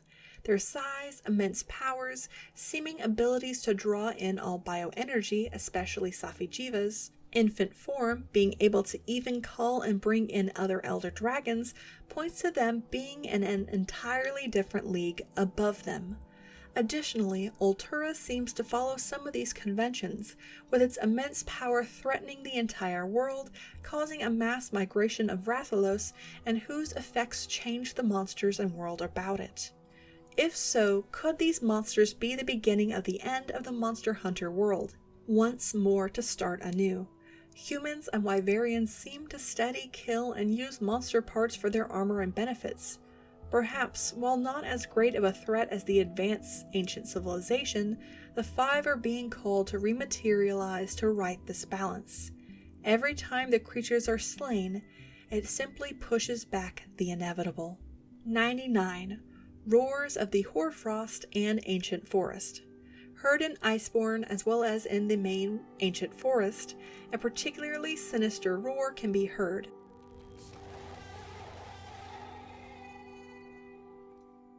Generally when encountering a Legiana or a Rathian, but where is this coming from? According to the patch notes, this unsettling call and musical swell, and the arguable distance from these monsters, such as being in a camp to re-equip, further distorts the sound in some way, and is actually from a Legiana or a shrieking Legiana responding to a call for help, Or, in the case of the ancient forest, a similar call for help between a Rathian and a Rathalos. Could this be a matter of sounding a certain way, like a normal call when in closer proximity to it, but the farther one gets, it changes dramatically, the call designed to hit certain pitches or cadences to reach its intended target over great distances? 100. Fatalis update wasn't planned. Many fans speculate that Fatalis was not planned from the beginning as an update to World. However, the developers decided to add it as a final update when they noticed the sheer hype that the 15th anniversary poster garnered, thus deciding to reintroduce the iconic monster, especially after they needed something to follow up safi'jiiva with. Further adding to this, many fans have noted the similarities of the red and black dragons, noting that safi'jiiva is the Fatalis of the New World, and Fatalis is, so to speak, the safi'jiiva of the Old World, and the new pinnacles of destruction and fear, and an iconic end to the game's last update. Level 4, Center of the Iceberg. 101. Nakarkos Genocide. One area in which Nakarkos can be fought was once a village. Given that no human or Wyverian life is detected, and Nakarkos utilize the bones of their prey as additions worked into their armor, is it partially covered with the carved bones of other hunters, civilians, and children. After carving this creature, is your armor now made out of the same? 102. Lineans were meant to be goblins. While many assume that Lineans such as Gajalakas and your beloved Palico were always meant to be cats or apes, old art book artwork depicts what at least one of these were originally supposed to be: odd goblin-esque creatures.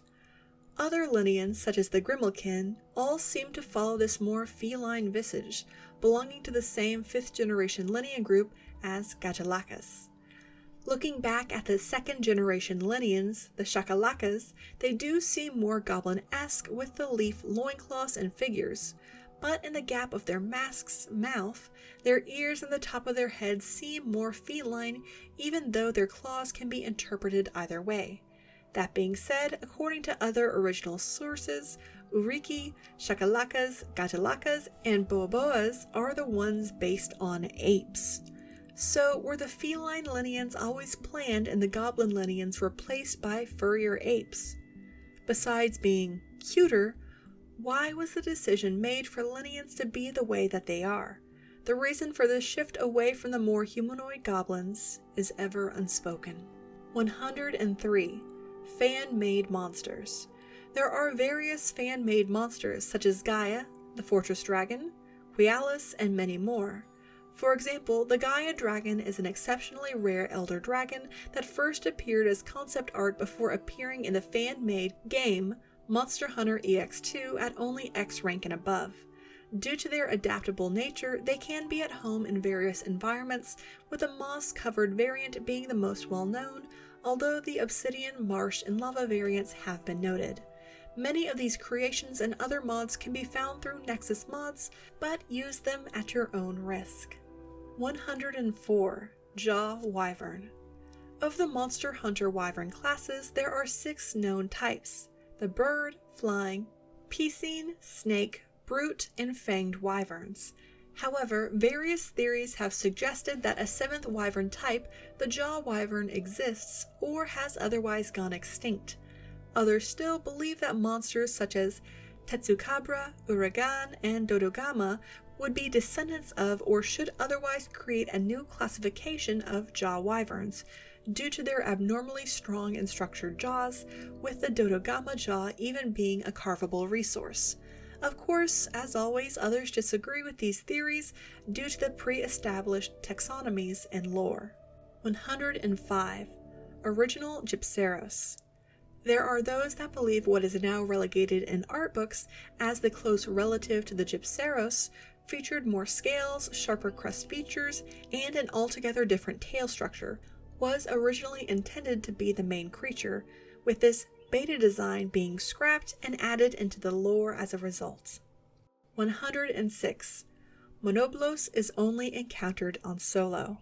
The rare and dangerous monster Monoblos is historically only encountered in games on single player only. As for the reason, fans speculate that, because it was the single player boss in the original, it is just traditional to keep the monster this way. With it reappearing in Monster Hunter Stories 2 and other games, many think the reason for its perceived shyness was a matter of it A. being able to feel the vibrations of multiple hunters or foes and choosing to stay concealed, or B. some similar noble sense of fighting another one-on-one, so to speak, as a measure of one's worth. 107. Giganox on the Deserted Island. Giganox can give birth to many of the smaller Gigi, which may cocoon themselves on cave walls in a thread-like mucus in order to protect themselves as they mature. These cocoons can be easily located in the caves of the deserted island. 108. Fatalis is the final Jiva. As Xeno'jiiva has been confirmed to mature into safi'jiiva, a red dragon not dissimilar to Fatalis, the black dragon, many have begun to speculate on how Fatalis is actually a Jiva itself, perhaps born as a result of all of the bioenergy extinguished by the ancient civilization as they killed monsters, allowing it to hatch and grow, similar to Xeno'jiiva. 109. Gobble is a juvenile species. The dangerous gobble is actually a mere juvenile. Already incredibly large, they still flounder on land and are most at home in the water. Given their styling of the deep-sea anglerfish, it is easy to suggest that the reason that we have yet to see any adults of the species is because, as they grow larger and more powerful, they retreat to the dark recesses of the ocean, where hunters are unable to tread. Whether biologically they can now only survive in deep waters and in certain water pressures, perhaps akin to the fate of the blobfish that changes when it rises to the surface, is unknown. 110. True locations of the arenas. Many fans speculate that, due to the dangerous nature of arena blood sport events and the monsters unleashed, it seems as if all such arenas are located far away from most settlements. In World, a ship can be seen docked along the coast, suggesting perhaps that travel was necessary to reach it. The special arena in the same game seems to be located in some cliffs or mountains, a natural pocket carved out of it, and a zip line necessary to cross the gap to reach it. Throughout the games, it is clear that, at the very least, these areas are generally defensible structures intended to contain and, if containment proves impossible, be far enough away so that escaped creatures do not cause damage to other structures. The true locations of the arenas are generally a mystery, whether this is because it is deemed in a meta-sense as generally unnecessary, or as a means to keep the area and its monsters safe from interference, lest anyone get a wild hair and decide to release these trapped creatures, remains unknown. 111. Monster Hunter movie was intentionally bad. Some theorize that the Monster Hunter movie was intentionally bad, whether the cause being to dissuade future cinema installments that might reveal or interfere with canon lore, or as a result of Hollywood or others seeking to keep out franchises that may potentially rival already established and lauded ones. No one has come to a definitive consensus. 112. Dual blades upgraded from Sword and Shield. More recent in-game patch notes added some buffed attacks and features to both the dual blades and the Sword and Shield, most likely to combat many perceived and noticeable advantages Sword and Shield had over the dual blades in an attempt to make them more equally viable in World. 113. Elder Dragons are agents of chaos. The idea of an agent of chaos is grounded in the idea that it is a being who fights against order and wants to conquer the universe. Looking at Fatalis or other more aggressive elder dragons, they seem to rain down destruction, destroying the villages or order that has been created.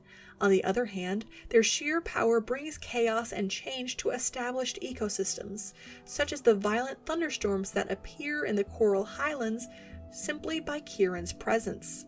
By this very presence, they disrupt the natural order of what is around them. Some believe they exist to constantly challenge and encourage growth and progress. Others believe they were created after the first death of the five, punishing the lands the people would create with their scales. 114.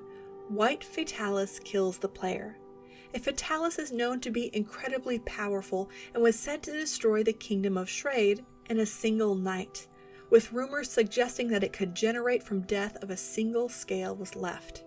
Additionally, wearing its armor is said to influence the player, potentially turning them into a new Fatalis. Establishing this, a theory states that the White Fatalis, aptly named the Old Fatalis, was the creature of legend, white and aged from time. While it was thought to be slain and the one who killed it carved its armor from its hide, at least a single scale was left, allowing it to regenerate. Thus, the new Fatalis or Black Dragon is actually the one who originally killed it, slowly transformed by the lingering psyche imbued within its armor, continuing the cycle. 115. Ghost Kaiserber. The Ghost Kaiserber was introduced in Monster Hunter Online, with notable features like blood-soaked tails, claws, and spikes, and it being overall more aggressive than the standard Kaiserber. Are these merely deviants that have survived horrible attacks by other monsters or humans, scarring and staining their hide and leading to a more aggressive or defensive disposition and tactics? As for the name, why is it referred to as a ghost? Were these individuals thought to be killed, reanimating or playing dead to wreak vengeance on the ones that attacked it, their blood soaking their hide? Or is it called a ghost for all the lives it has taken, the spirits or ghosts haunting its path? 116. Yan Cut Rex. As part of Monster Hunter Online's 2016 April Fool's event, the Yan Cut Rex made its debut. Overall, it seems like a Tigrex with Kutku's model and sounds, and it has an aura around it and was downright vicious. As a result of its aura, the mashup between a Yan Kutku and a Tigrex, some fans have expanded on the joke, believing it to be an infected hybrid. 117. safi'jiiva Alatreon Connection. On this note, Reddit user Team Fortifier speculates that the secluded valley would be an incredibly out-of-the-way location for Alatreon to go to without a reason. On top of that, it is already occupied by safi'jiiva and a group of incubating xeno'jiivas. However, Alatreon's reason for being there was not said to be because it wanted to pick a fight with safi'jiiva. It is then believed that Alatreon has some sort of connection to safi'jiiva, although exactly what that connection is remains unclear. The cutscene ends with the characters deciding to forge ahead and uncover their connection, even if it takes much time. Talking to the field team leader after, he believes Alatreon didn't go there now just because safi'jiiva was being dealt with by the Commission, as it would have no way to know that before arriving. He also speculates what would happen if they were to fight, and with it implies that safi'jiiva is the same tier as Alatreon, and verbally shudders at the idea of the Commission being caught in the battle that would be. In the third Fleetmaster dialogue, it is very clearly foreshadowed that Fatalis would be the returning monster next title update. However, it is unknown if Fatalis itself is the connection between the two, or if by slaying Fatalis and the events that unfold its arrival, we are able to discover it. On this side, we know that the Guiding Lands is a region with large amounts of bioenergy. The diverse ecologies of the Guiding Lands were sculpted for safi'jiiva for some benefit to itself, although what that is unknown. Now, as Karos on Reddit speculates, the Jiiva species is capable of claiming the bioenergy of black dragons, even up to being able to negate Fatalis' ability to regenerate from death by doing so. The black dragons somehow know of this threat to their survival and to their position on top of the totem pole, and aren't happy about it to say the least. Alatreon was there to investigate the situation, for lack of a better word. Furthermore, there is a living safi'jiiva that we don't know about, and it will be secretly going from corpse to corpse as we kill more black dragons, claiming their bioenergy for itself. Soon it will use that godlike energy to evolve into a new form entirely, something that is far beyond any monster that we have witnessed before. something that can rip an Elatrion's head off its shoulders or a dire Morales' heart from its chest with ease, something that can kill a Fatalis in a one-on-one fight permanently, something that can take the Emperor label we keep attaching to it and then easily claim the entire planet as its empire. We have seen the birth of an emperor, and cast it down before it could leave the cradle. We have seen an emperor, matured and experienced, and cast it down before it could reach its throne. Soon we will see an emperor perform its coronation ceremony, and I fear we will not have what it takes to cast this monarch down. 118. Zorah Magdaros has 4 hands. Positioned more akin to wings, a second pair of arms and hands has been shown in official artwork, being utilized to keep Zorah Magdaros' shell in place. Should its shell ever be removed, it is believed that its speed would increase exponentially. 119. Gilkuza. A monster found in Monster Hunter Origin manga, the large wyvern dragon Gilkuza can be found. The main characters of the manga are trying to find and hunt the legendary and mystical Mio-Galuna, a powerful elder dragon known as the Forbidden Dragon of Light. However, at the lair of the Mio-Galuna, they got attacked instead by the Gilkuza, an almost zombie-like dragon. Once they defeated it, however, its remains began to stir, and Mio-Galuna burst out of it. The party soon realized that Gilkuza was like a cocoon for Mio-Galuna. If it was so developed or close to emergence, why did it wait until its outer form died?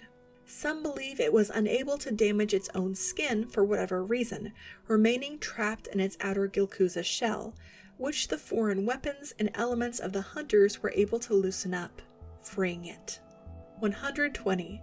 Naked Hunter Knife Incident. During the online Monster Hunter Frontier Season 10.0, the Naked Hunter Knife Incident occurs. Players were forced to Hunter rank 999, equipped with a Naked Hunter Knife, and lost all of their items for weeks. Emergency maintenance eventually fixed the problem. 121. Rule of 4. The Rule of 4, or more specifically, the rule to only allow 4 hunters to a mission, was spawned from the story of the 5, an incident that happened to a hunting party that was hunting a Lao Shan Lung. During this time, 5 Wyverians went to go hunt down a Lao Shan Lung, and only 4 came back. Sometime after that incident, the story of what happened became known across many lands. This led to bad luck on hunts with 5 or more hunters, with many hunts leading to the death of comrades at the end. In order to stop the deaths of more hunters, the Hunters Guild added a rule that only allows 4 hunters to hunt together. 122. Shining Blue Dragon. In Monster Hunter Legend, there is supposedly a mythical subspecies or variant of Elatrion. Its only known title is the Shining Blue Dragon. Ironically, it's described as being almost completely white. It is said to breathe blue flames which cause its scales to sparkle. It is also said to have completely mastered its elemental power. But this is only down to unconfirmed rumors. Level 5, Lower Half. 123. Dung Spawning. Taking World and Iceborne for example, there are certain set spawning areas for dung. While this does not seem particularly odd or interesting, does this mean that all monsters convene on certain areas for defecation?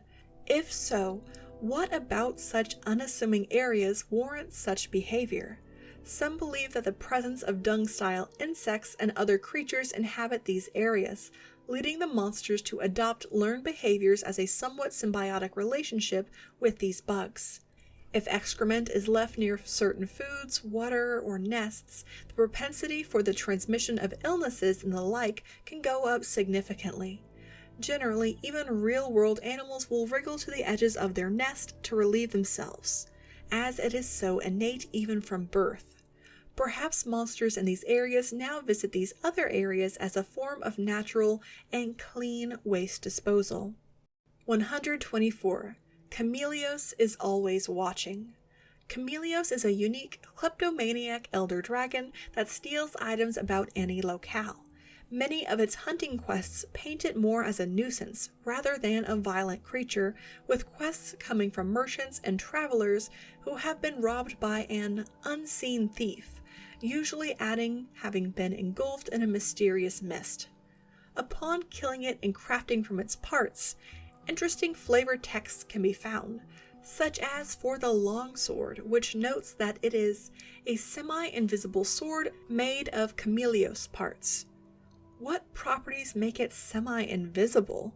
From this, fans have theorized that it itself is capable of cloaking itself, always watching everything with its odd eyes, just waiting for the perfect moment to strike and steal another pretty bauble for its collection.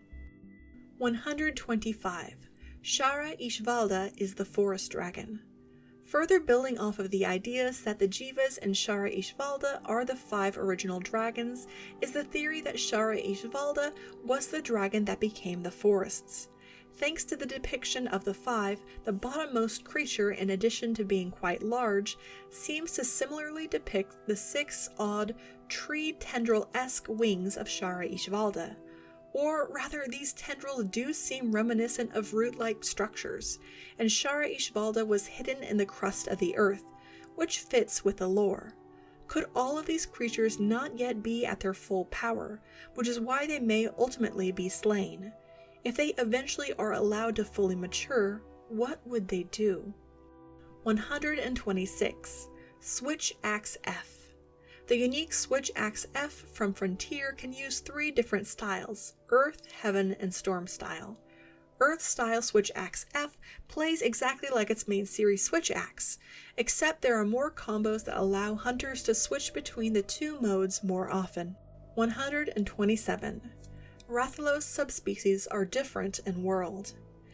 For example, the Azure Rathalos subspecies is different than other iterations of the same species, as its wings and world are a more neutral cream color, while other games, such as even the more recent Monster Hunter Stories 2, feature green wings.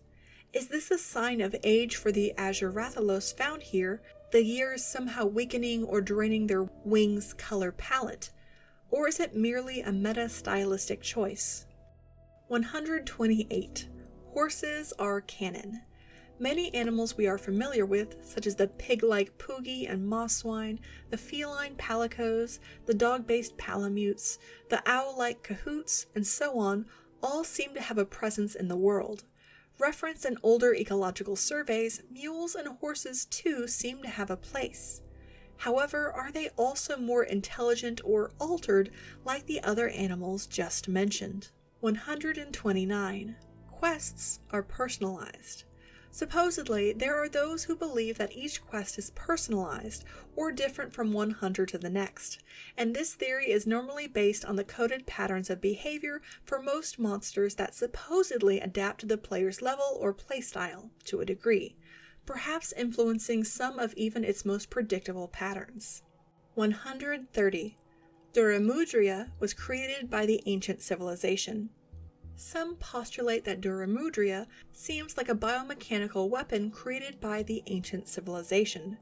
Elder dragons are monsters that are created by nature and are capable of disrupting ecology massively by it just causing natural disasters, affecting weather, or just having a habit of destroying everything it sees, be it living or non-living. Since this monster is a guardian and is only found in the sky corridor of the ancient civilization, it stays in one place for its whole life, and thus will not and is not capable of collapsing the ecosystem. Perhaps it was a more successful equal dragon weapon, further altered and unshackled from its helmet, and created to guard its masters.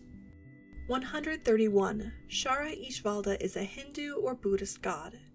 As for the Buddhist interpretation, some aspects stand out, such as its insect glaive resembling a kakara staff, the hammer donning Tranquility's description, which reads, "The unyielding head of this Safi'jiiva hammer lays to rest the souls of those it crushes." Its third eye, as there is a little area on Shara's forehead that actually looks like a spot for a third eye, and considering all other things, it isn't unlikely that Shara actually has a third eye. It might even be the straight explanation behind why Shara appears to look at the camera instead of the hunter, because the heightened level of universal awareness tells it that there is greater power at play. As for the more Hindu interpretation, user AT's Magic Shop of Reddit states that 1. The lotus. We can see some common themes and patterns that occur in relation to Shara, the lotus flower, the deep connection to nature, body made out of tree stumps, all the inspiration from ancient mythology, the power level, etc. The lotus might be linked to Brahma or even Vishnu, but the fact is that all Hindu gods related to a lotus are on a very high power level, if not the origin of all Hindu gods. This led me to believe that Shara must play a huge part in the entire Monster Hunter universe, especially the New World and the Tale of the Five. It might actually be a major part of the core and origins of the bioenergy that keeps elder dragons and the world alive. Finally, the human element. From all Monster Hunter dragons so far, safi'jiiva is the only one that has a serious human element to its design. It has human-like teeth. It uses its wings like actual hands. It shoots energy rays or wind pressure rays exactly where you are standing. It has a very natural and wide moveset, and even its face eerily looks human. The human element might be an indicator that this creature has transcended to a higher intelligence and evolved to a level where it slowly starts getting human elements added to it. 132. Verdant Hills Ambient Music. Many have latched onto this ambient music that features birdsong as a source of proof of such songbirds, like the ones in real life, existing. Some claim these birds must be different from the birds we do see, such as the cohoot, the dapper and elegant coral birds, downy and bristly crakes, and so on.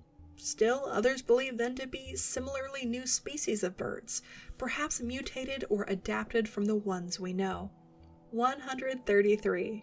Desire Sensor. The desire sensor basically means if you need something, the game will have a lower chance of giving it to you, especially already rare items. Many hunters feel frustrated when they must kill monsters multiple times to acquire a specific part, especially if it should be common.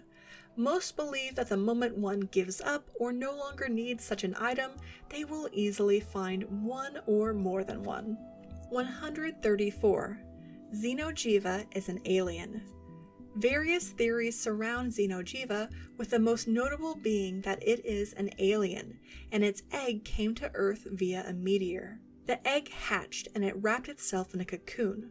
Once here, it began absorbing life force energy and DNA over an unknown amount of years to take the form of a dragon from the many creatures it absorbed.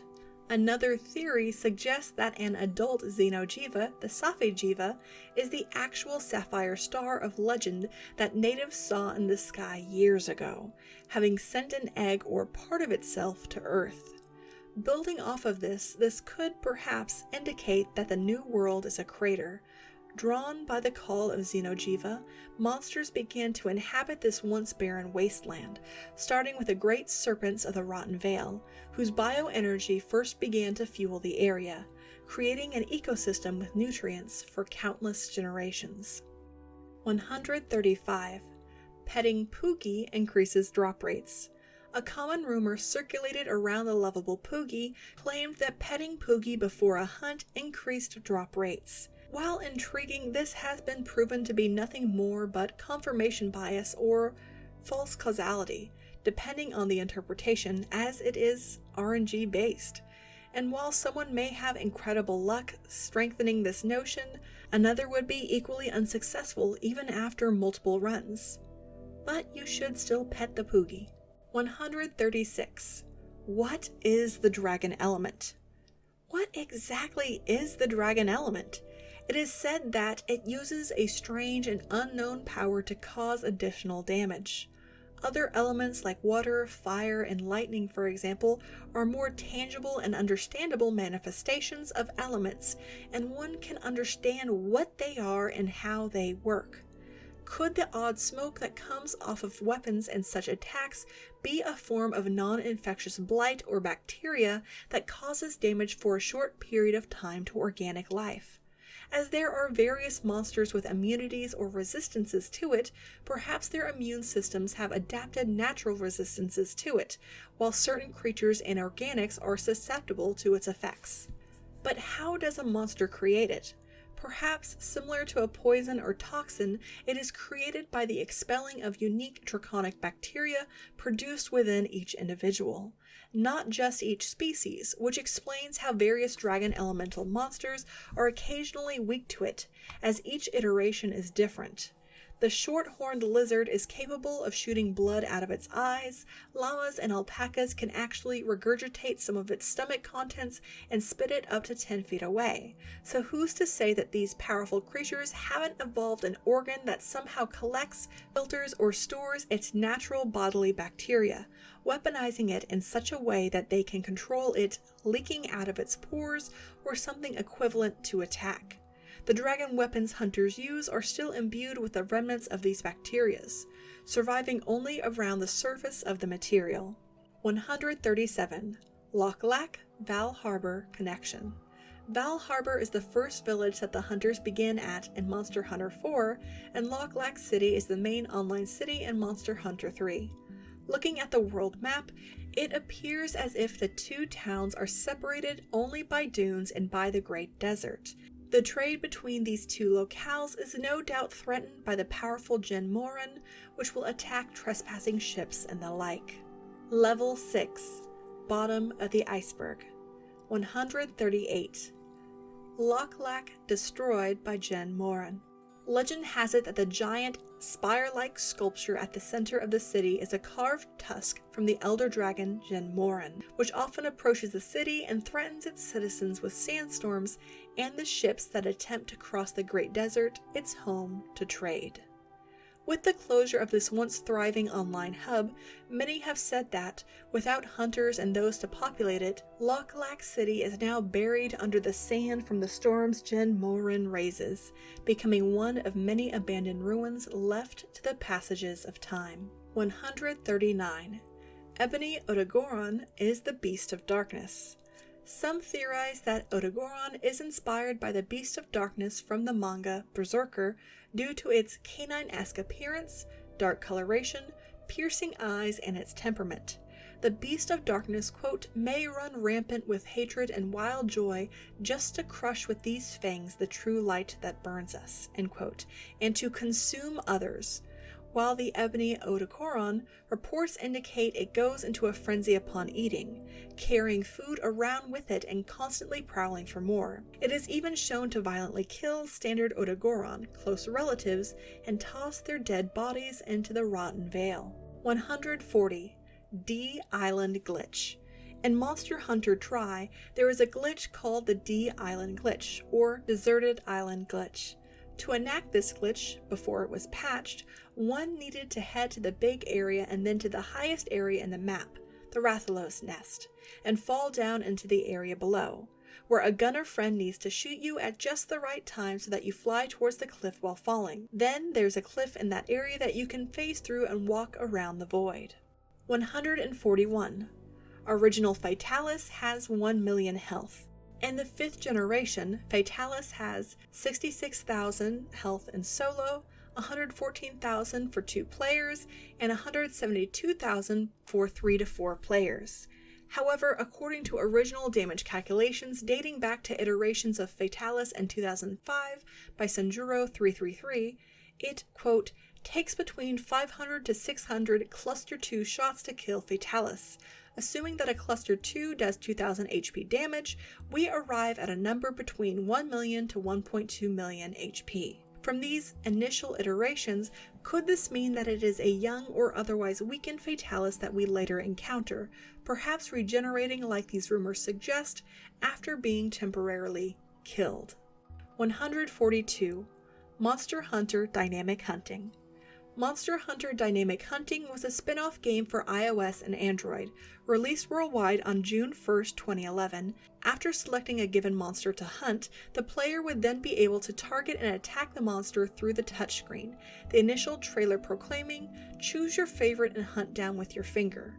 Like most games designed for phones, it is fairly simple and straightforward in its concept and application. 143. Giant Birds of Prey. In particular, the Malfestio, Aknosom, Furokururu, and many other aptly named bird wyverns appear to be just that, giant predatory birds evolved or mutated from the ones that we know today.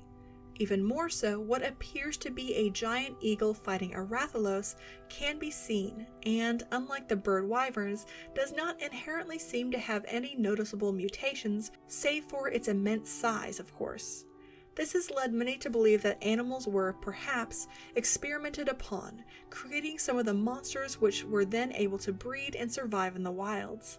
Others attribute this to members of the ancient civilization attempting to recreate their gods, the Five, in order to gain their power or replace them. As a result, the creatures they created, perhaps like a Kushala Daora, were farmed for their materials. As with anything, it took countless lives to create what they wanted, and that, combined with being outcompeted, is why we do not see many normal animals in the wilds of the Monster Hunter world. 144. Safi'jiiva is trying to mimic Fatalis. Going back to the idea that Xeno'jiiva and, by extension, the very draconic-looking safi'jiiva are aliens, safi'jiiva is thus merely attempting to mimic Fatalis, which it may perceive as the dominant life form on the planet. In doing so, as many other elder dragons and humans flee before it, it is hoping to adapt its looks as a defensive mechanism, somewhat akin to how animals in the natural world evolve mimicry, such as the coral snake and the milk snake, or how various species of butterflies have eye spots, normally imitating larger animals or owl eyes. Each mimicry is designed for protection and to deter potential threats. But of course no mimic is perfect. Thus this new red and not black dragon is very similar to Fatalis. 145. Stories is a retelling of canon events. The very title of Monster Hunter Stories is the key to understanding it. The entire premise is a story or lore meant to explain key events and foundations for the histories of the Monster Hunter world. While the true accuracy as historical fact may be up for interpretation, it, at the very least, has some truth rooted in it, perhaps with certain omissions or embellishments to any great tale or recounting around a campfire. 146. Scarlet Mystery Man. The Scarlet Mystery Man who, in Tri 3U, was the client for the Elatrion quests in Dire Moralis, and in Frontier as the client for G-Rank Crimson Fatalis, is a mysterious figure. Besides offering near-suicidal missions to the most dangerous creatures on the planet and having the knowledge of their locations, nothing is truly known about this man. Why does he want these creatures hunted or killed? Some presume that he is actually a powerful elder dragon himself, seeing to his rival's demise. Others believe he is the youth from ancient times who recovered the scales from the original 5 dragon gods. The reason for his quests? Perhaps to kill the false gods or creations that have risen to power in their wake. But no one truly knows for sure. 147. Monster Hunter I. Another cell phone game, Monster Hunter I was released in Japan on February 6, 2006. Apparently, it is a kind of port of a former Monster Hunter game for the cell phone. The hunter has no voice, there is no sharpness to weapons, and the game is offline only. 148. Monster Hunter is an alternative timeline. As previously mentioned, a common theory is that many of the creatures and monsters look similar to those in the real world because it is the same world, albeit a world that went down a very different path, creating alternate timelines. In this theory, either rampant genetic experimentation to resurrect dinosaurs and create beasts of war took place, or certain chemicals and radiations seeped into the world, mutating the animals that managed to survive.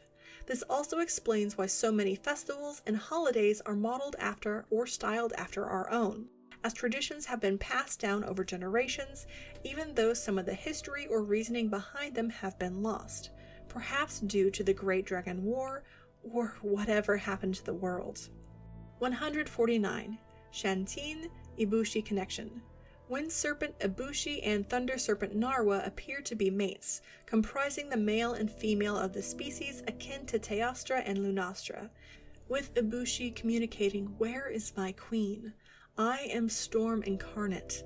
I shall wipe the land clean, so we may meet at last in paradise unseen." Even as the pair seem uniquely their own, some theorize that, like previous monsters, the pair was meant to replace Shanteen, another Leviathan-style elder dragon that utilizes lightning and wind and descends from the skies. While perhaps possessing a similar taxonomy, the monsters are wholly separate and unique entities.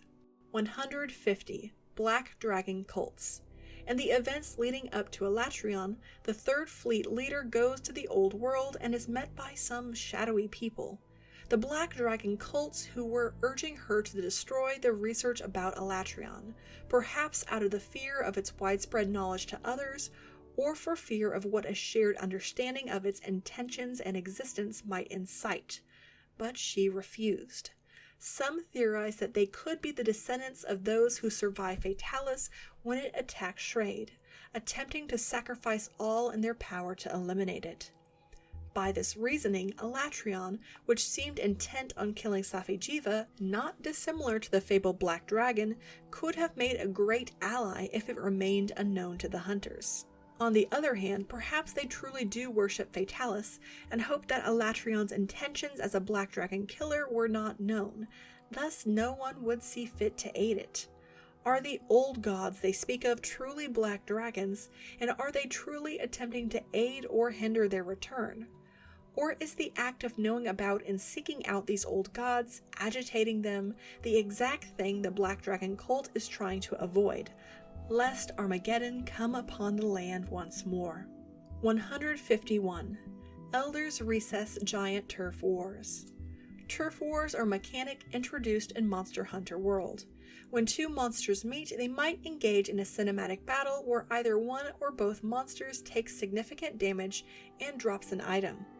In the Elder's Recess, elder dragons often engage in these turf wars, normally ending in a tie where both parties take damage, but occasionally one ekes out a victory. These battles most often take place in the Elder's Recess, where many are drawn.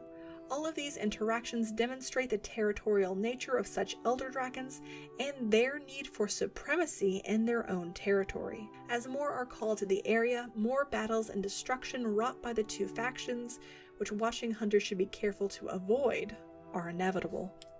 152. We never actually fought Fatalis before. In the current official canon, the only Fatalis that was canonically fought in the games was in Iceborne.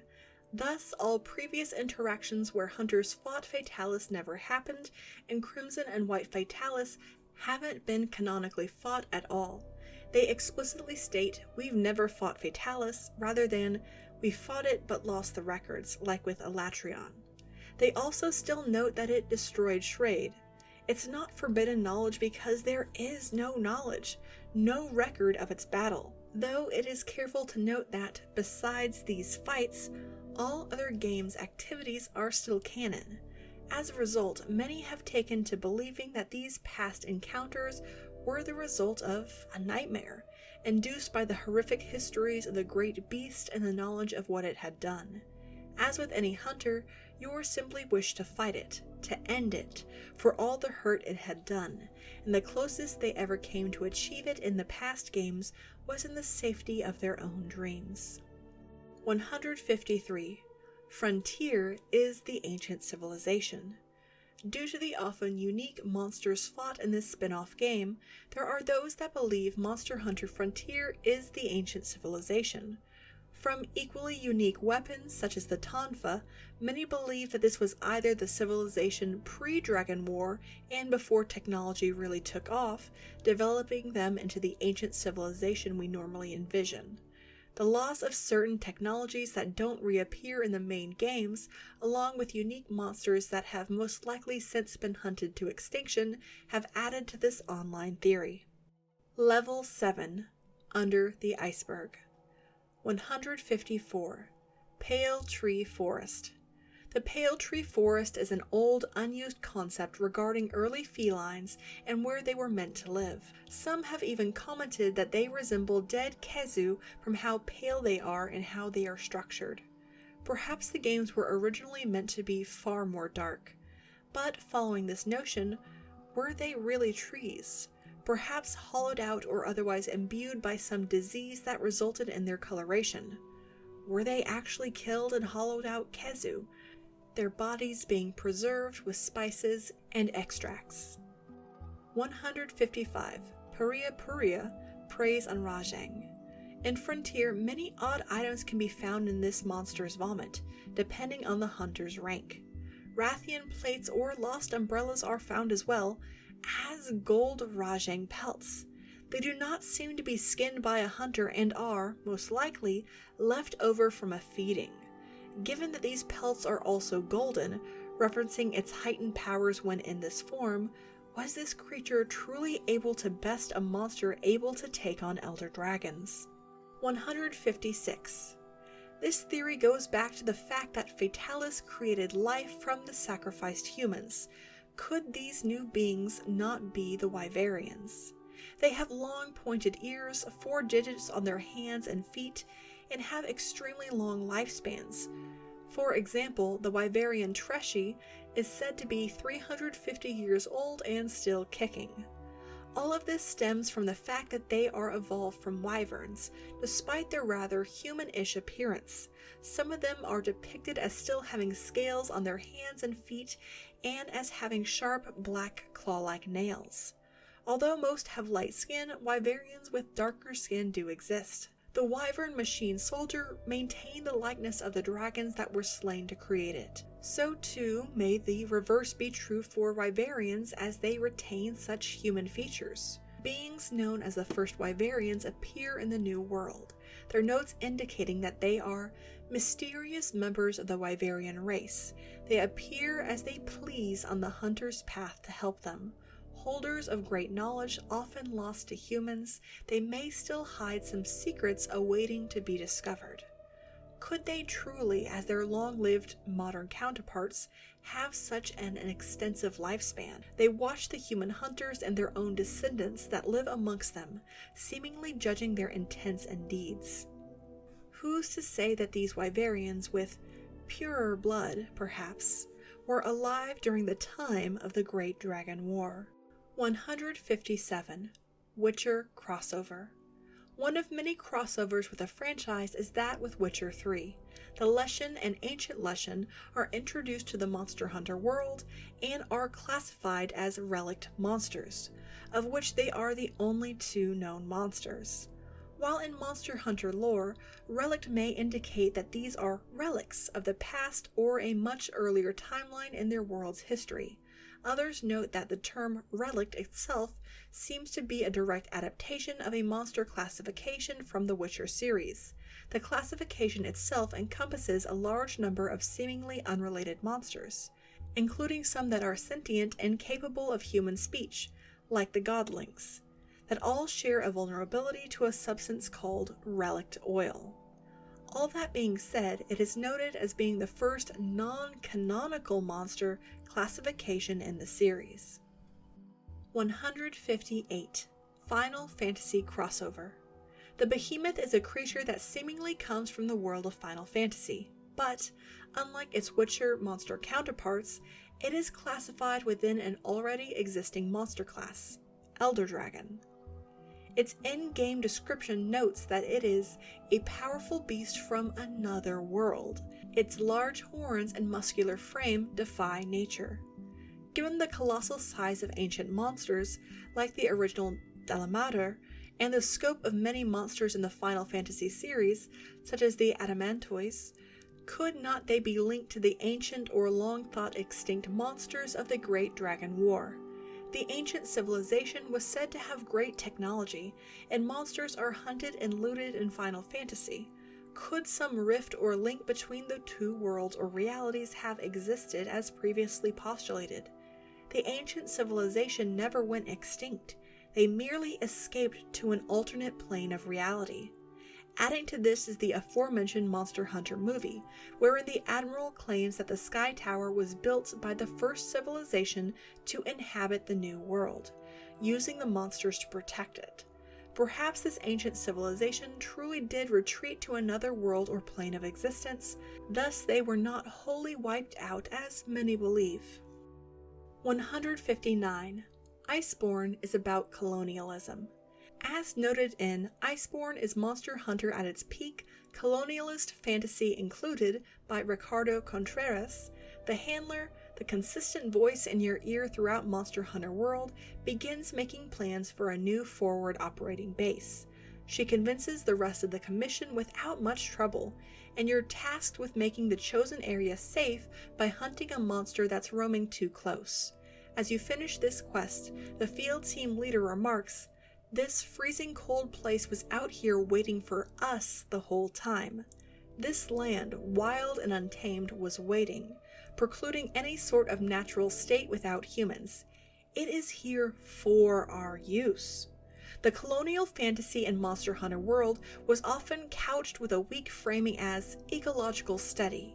We must learn more about the ecology so that we may be its shepherds. The elder dragons need to be driven out, or they could cause catastrophes that would change the natural ecosystem, ignoring that much, like forces of nature in our world, they are part of that ecosystem. That hedging is gone after the early moments of Iceborne. You're sent to hunt monsters in order to get clear access to natural resources, or to make sure a trade route to the new world is established enough to send over fortifications. The new base, Celiana, is built in a matter of in-game moments, and immediately the new continent is named the Hoarfrost Reach. You're the vanguard in establishing Celiana, and after a certain point, every quest is directly related to the protection of this new settlement. There comes a moment, somewhere around the 10-hour mark, when Celiana is under threat of being wiped out by the titular Iceborne wyvern, Velkhana. The field team leader gives an impassioned speech as to why the commission should stay in the Hoarfrost Reach instead of retreating back to their original base in Astera. Aren't we part of the ecosystem too? Then let's fight as part of this ecosystem. Gone are the half-hearted attempts to research the ecosystem and be in balance with it. As the commander said just moments before, a statement not without its own colonial baggage, now these ecological concepts are rendered synonymous with the self-interest of the invading settlers. This notion drives the central themes of Iceborne. No longer is the game couching your actions as investigating new monsters. This is now a fight for land. You've staked a claim in a new environment, and by God, as a monster hunter, you will defend that claim. 160. The new world itself is a monster. As evidenced by the land comprised of the dead Zora Magdaros and the theory that the new world was the dead first dragon gods, others still believe that the entire new world is a form of monster. The Everstream is its life force. Other theories claim the ancient forest is a brain diagram, with the roots burrowed deep into the earth being part of an interlinking nervous system, and the great tree, although hollow at points, is still thriving as the epicenter. The spongy coral highlands are the lungs, and the rotten vale, particularly its corrosive and acidic depths, make up the stomach, where the dead and decaying fall to be consumed. Is the new world actually one of the old gods, a dragon, or something, if one can comprehend it? Much worse. 161. Gore Magala is a bioweapon. One theory states that Gore Magala and its frenzy virus were intentionally created for the express purpose of killing other monsters during the Great Dragon War. How perfect are the effects of the frenzy that they almost always result in the death of infected monsters, but humans can recover relatively quickly.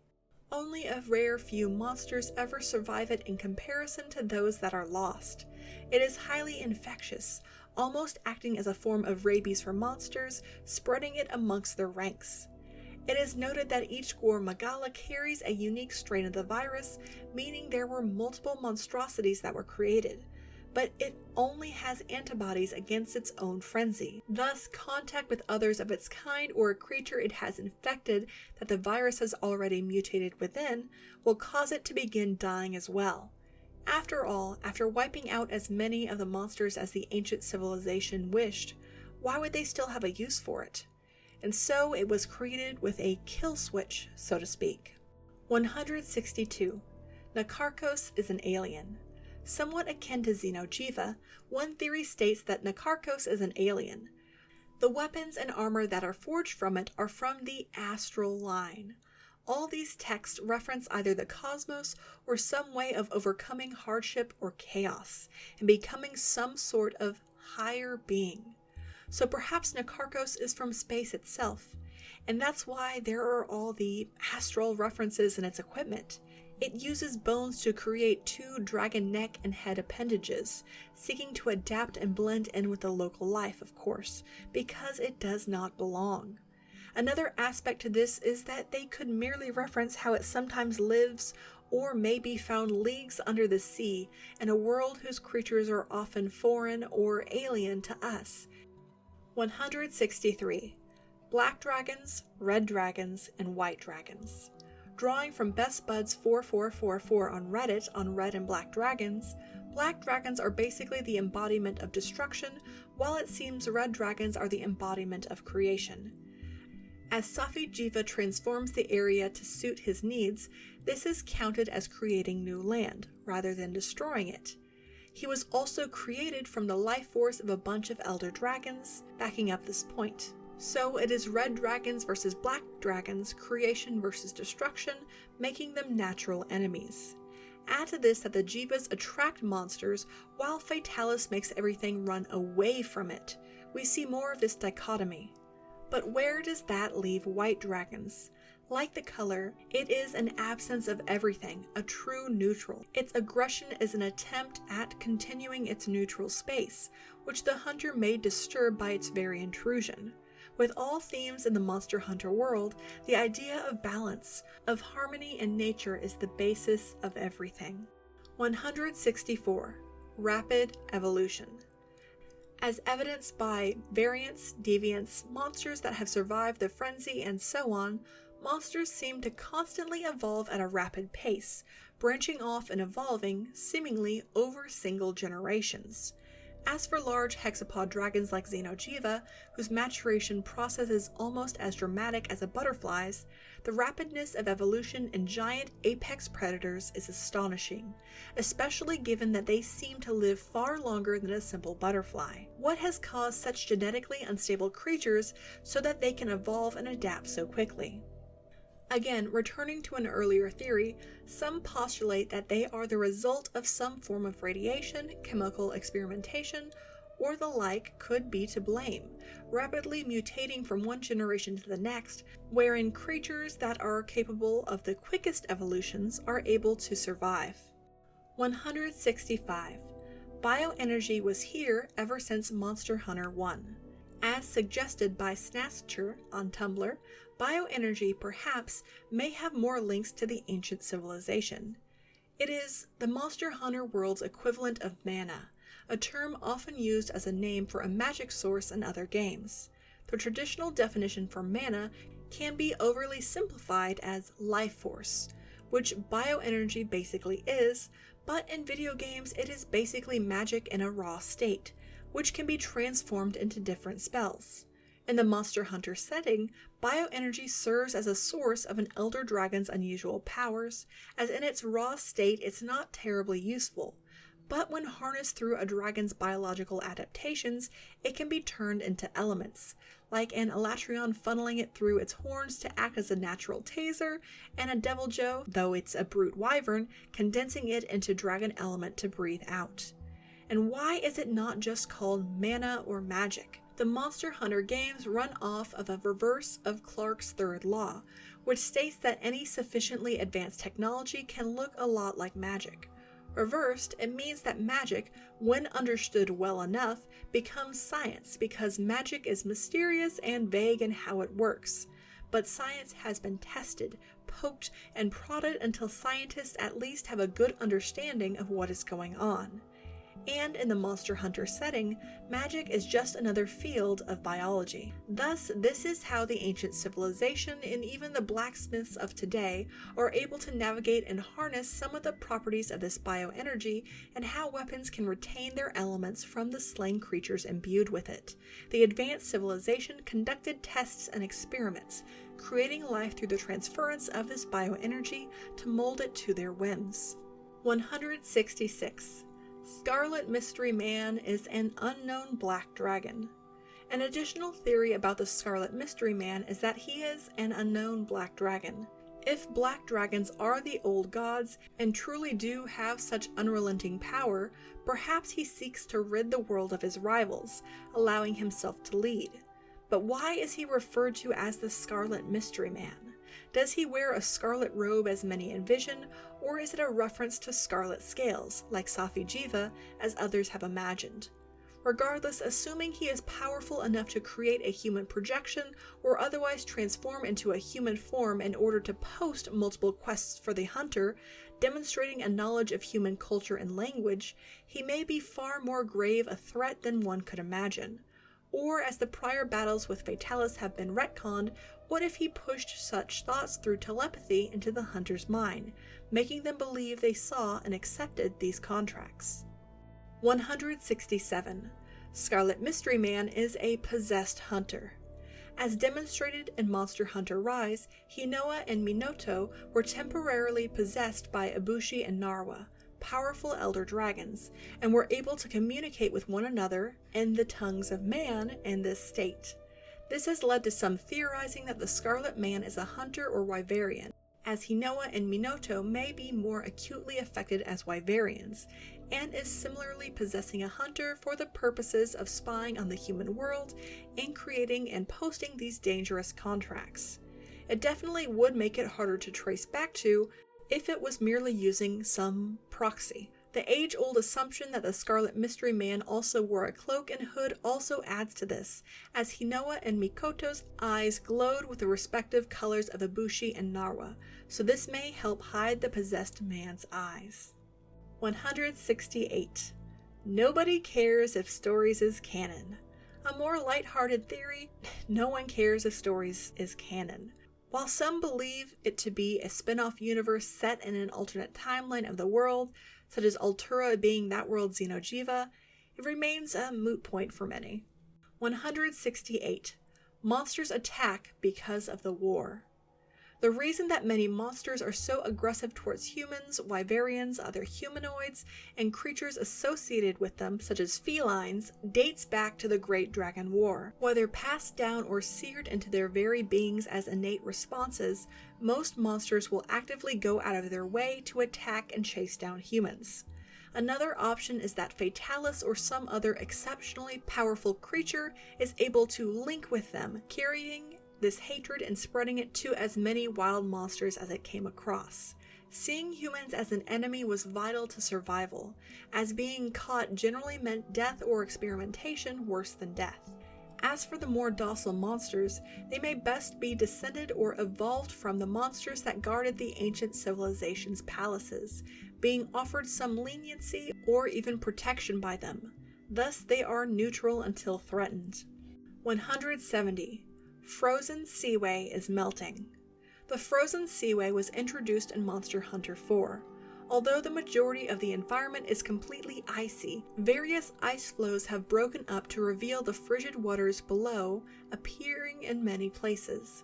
This has led to speculation that it is melting. When looking at the map, it seems to be a series of glaciers with a main mountainous glacial island that is quite close to the tundra. Perhaps from this, one might glean that the two areas were once connected, with the area slowly melting away.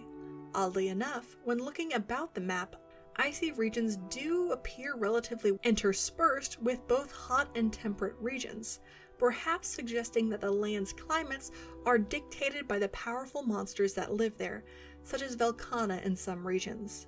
Could this indicate that either the ice elemental monsters have died or fled the frozen seaway, or that other powerful, more fire elemental monsters are somehow contributing to rising heat and their demise?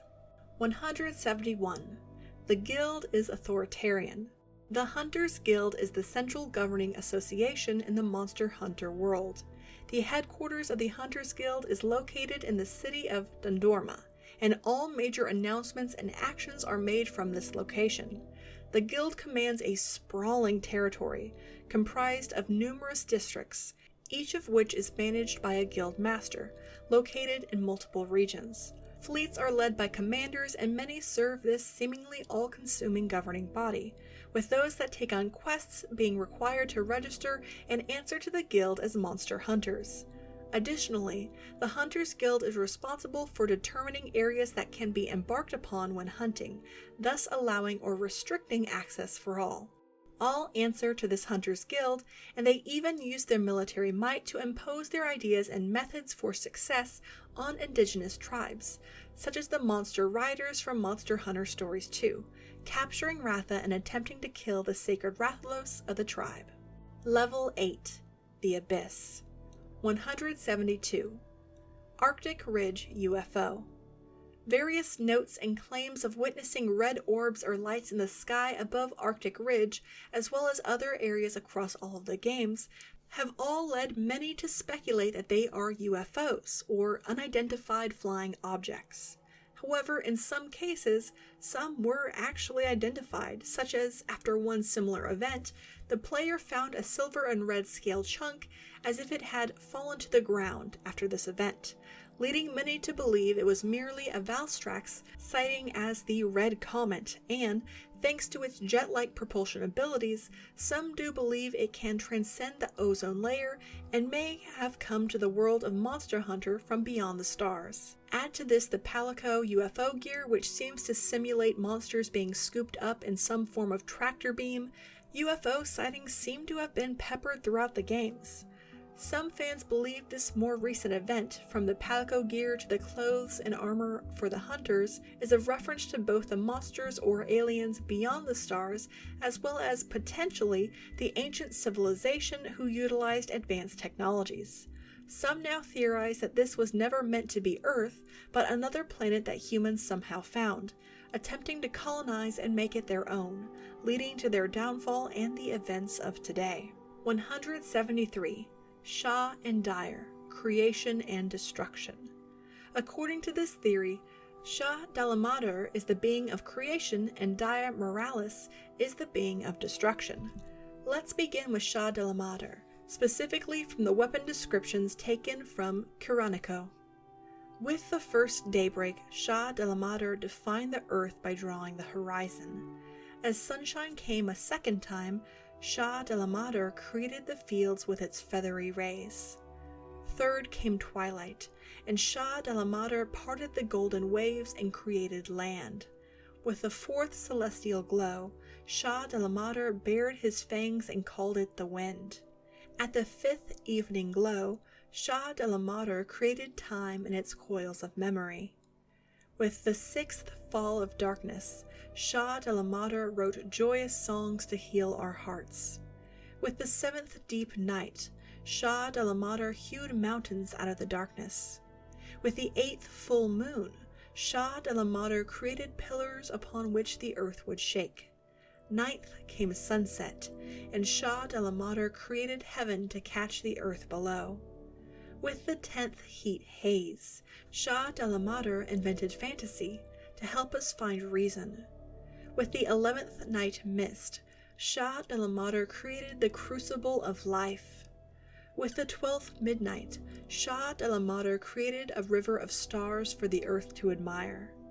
With the 13th shooting stars, Shah Dalamadar gouged out caverns with his tail. With the 14th sunrise, Shah Dalamadar created the light that begins everything. This all suggests that Shah de la Mater is God, the creator of the light that begins everything.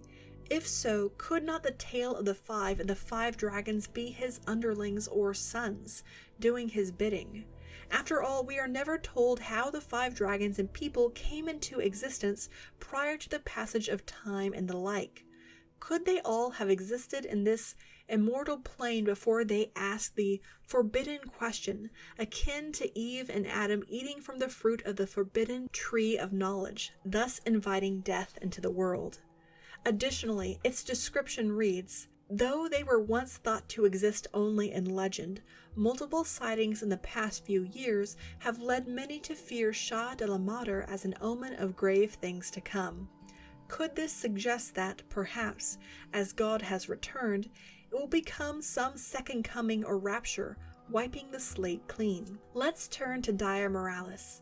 By comparison, some theorize that Dire Moralis is the being of destruction, the fallen one, as all things must have an opposite.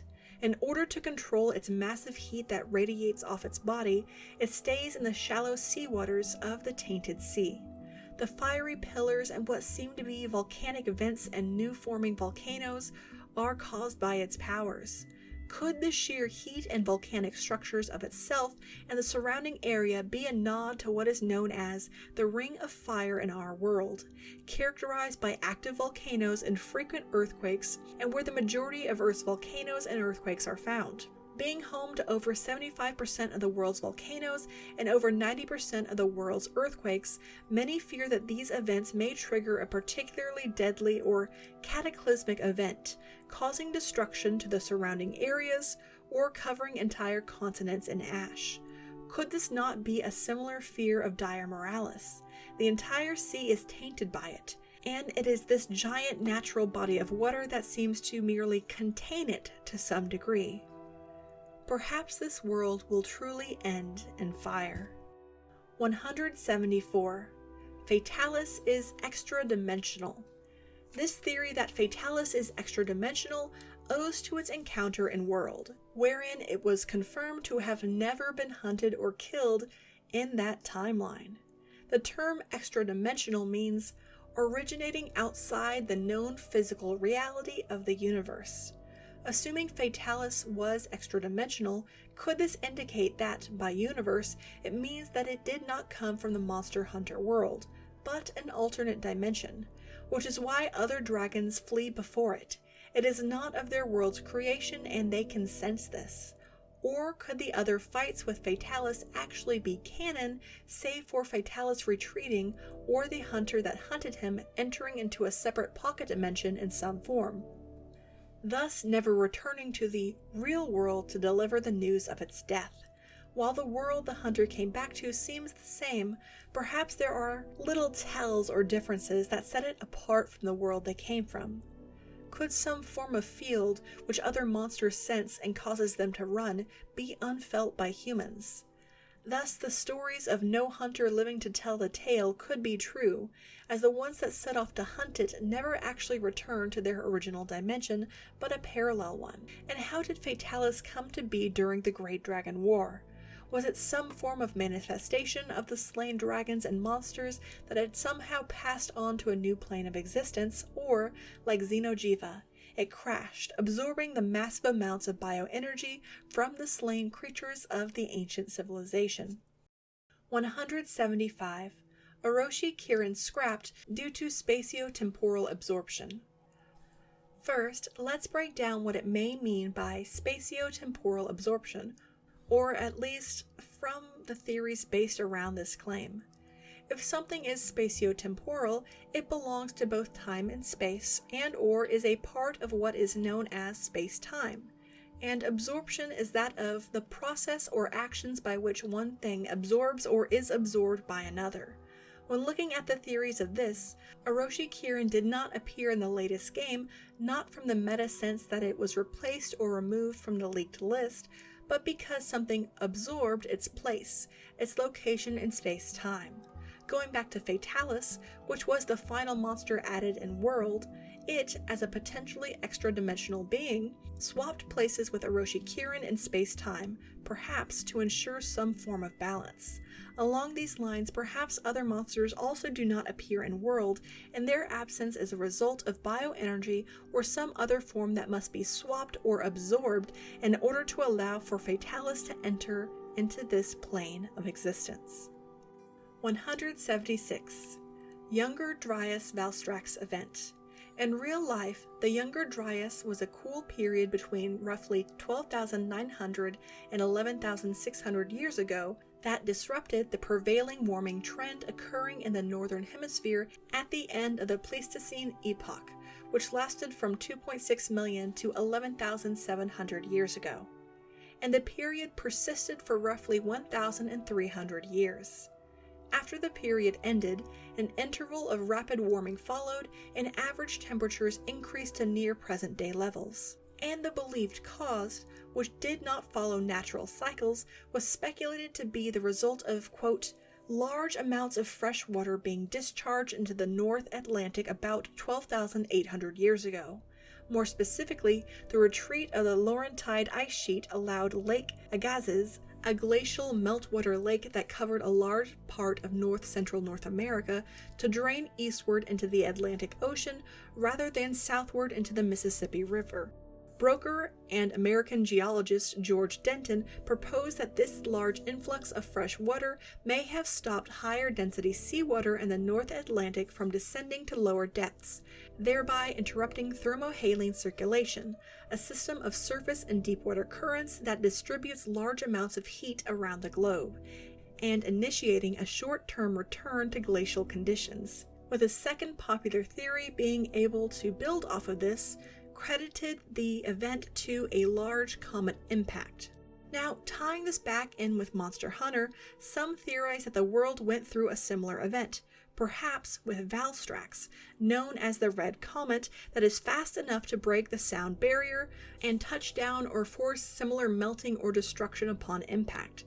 With its ability to essentially turn itself into a comet, it may follow the impact theory that states one or more large, low-density extraterrestrial objects exploded over northern North America, partially destabilizing the Laurentide ice sheet and triggering Younger Dryas cooling. The shockwave, thermal pulse, and event-related environmental effects, e.g. extensive biomass burning and food limitations, contributed to end Pleistocene megafaunal extinctions and adaptive shifts among Paleo-Americans in North America. Specifically, it landed about the frozen seaway or frost lakes, the heat and force beginning to break them up and melt them, accelerating the release of this fresh, icy water and speeding up the process and preventing the higher density seawater from sinking and allowing for more regulated thermal conditions. 117. Fatalis is real. Due to its perceived abilities, some believe Fatalis to be real, and perhaps a result of human experimentation. In some hidden alcoves of the world, they created the ultimate weapon, which they could not control. 178. U.S. government requested underwater gameplay removal.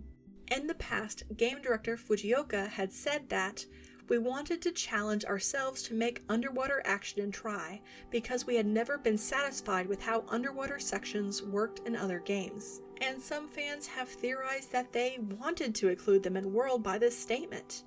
However, beyond any technical limitations or time constraints, the impetus to do so was taken from them, supposedly, by the US government.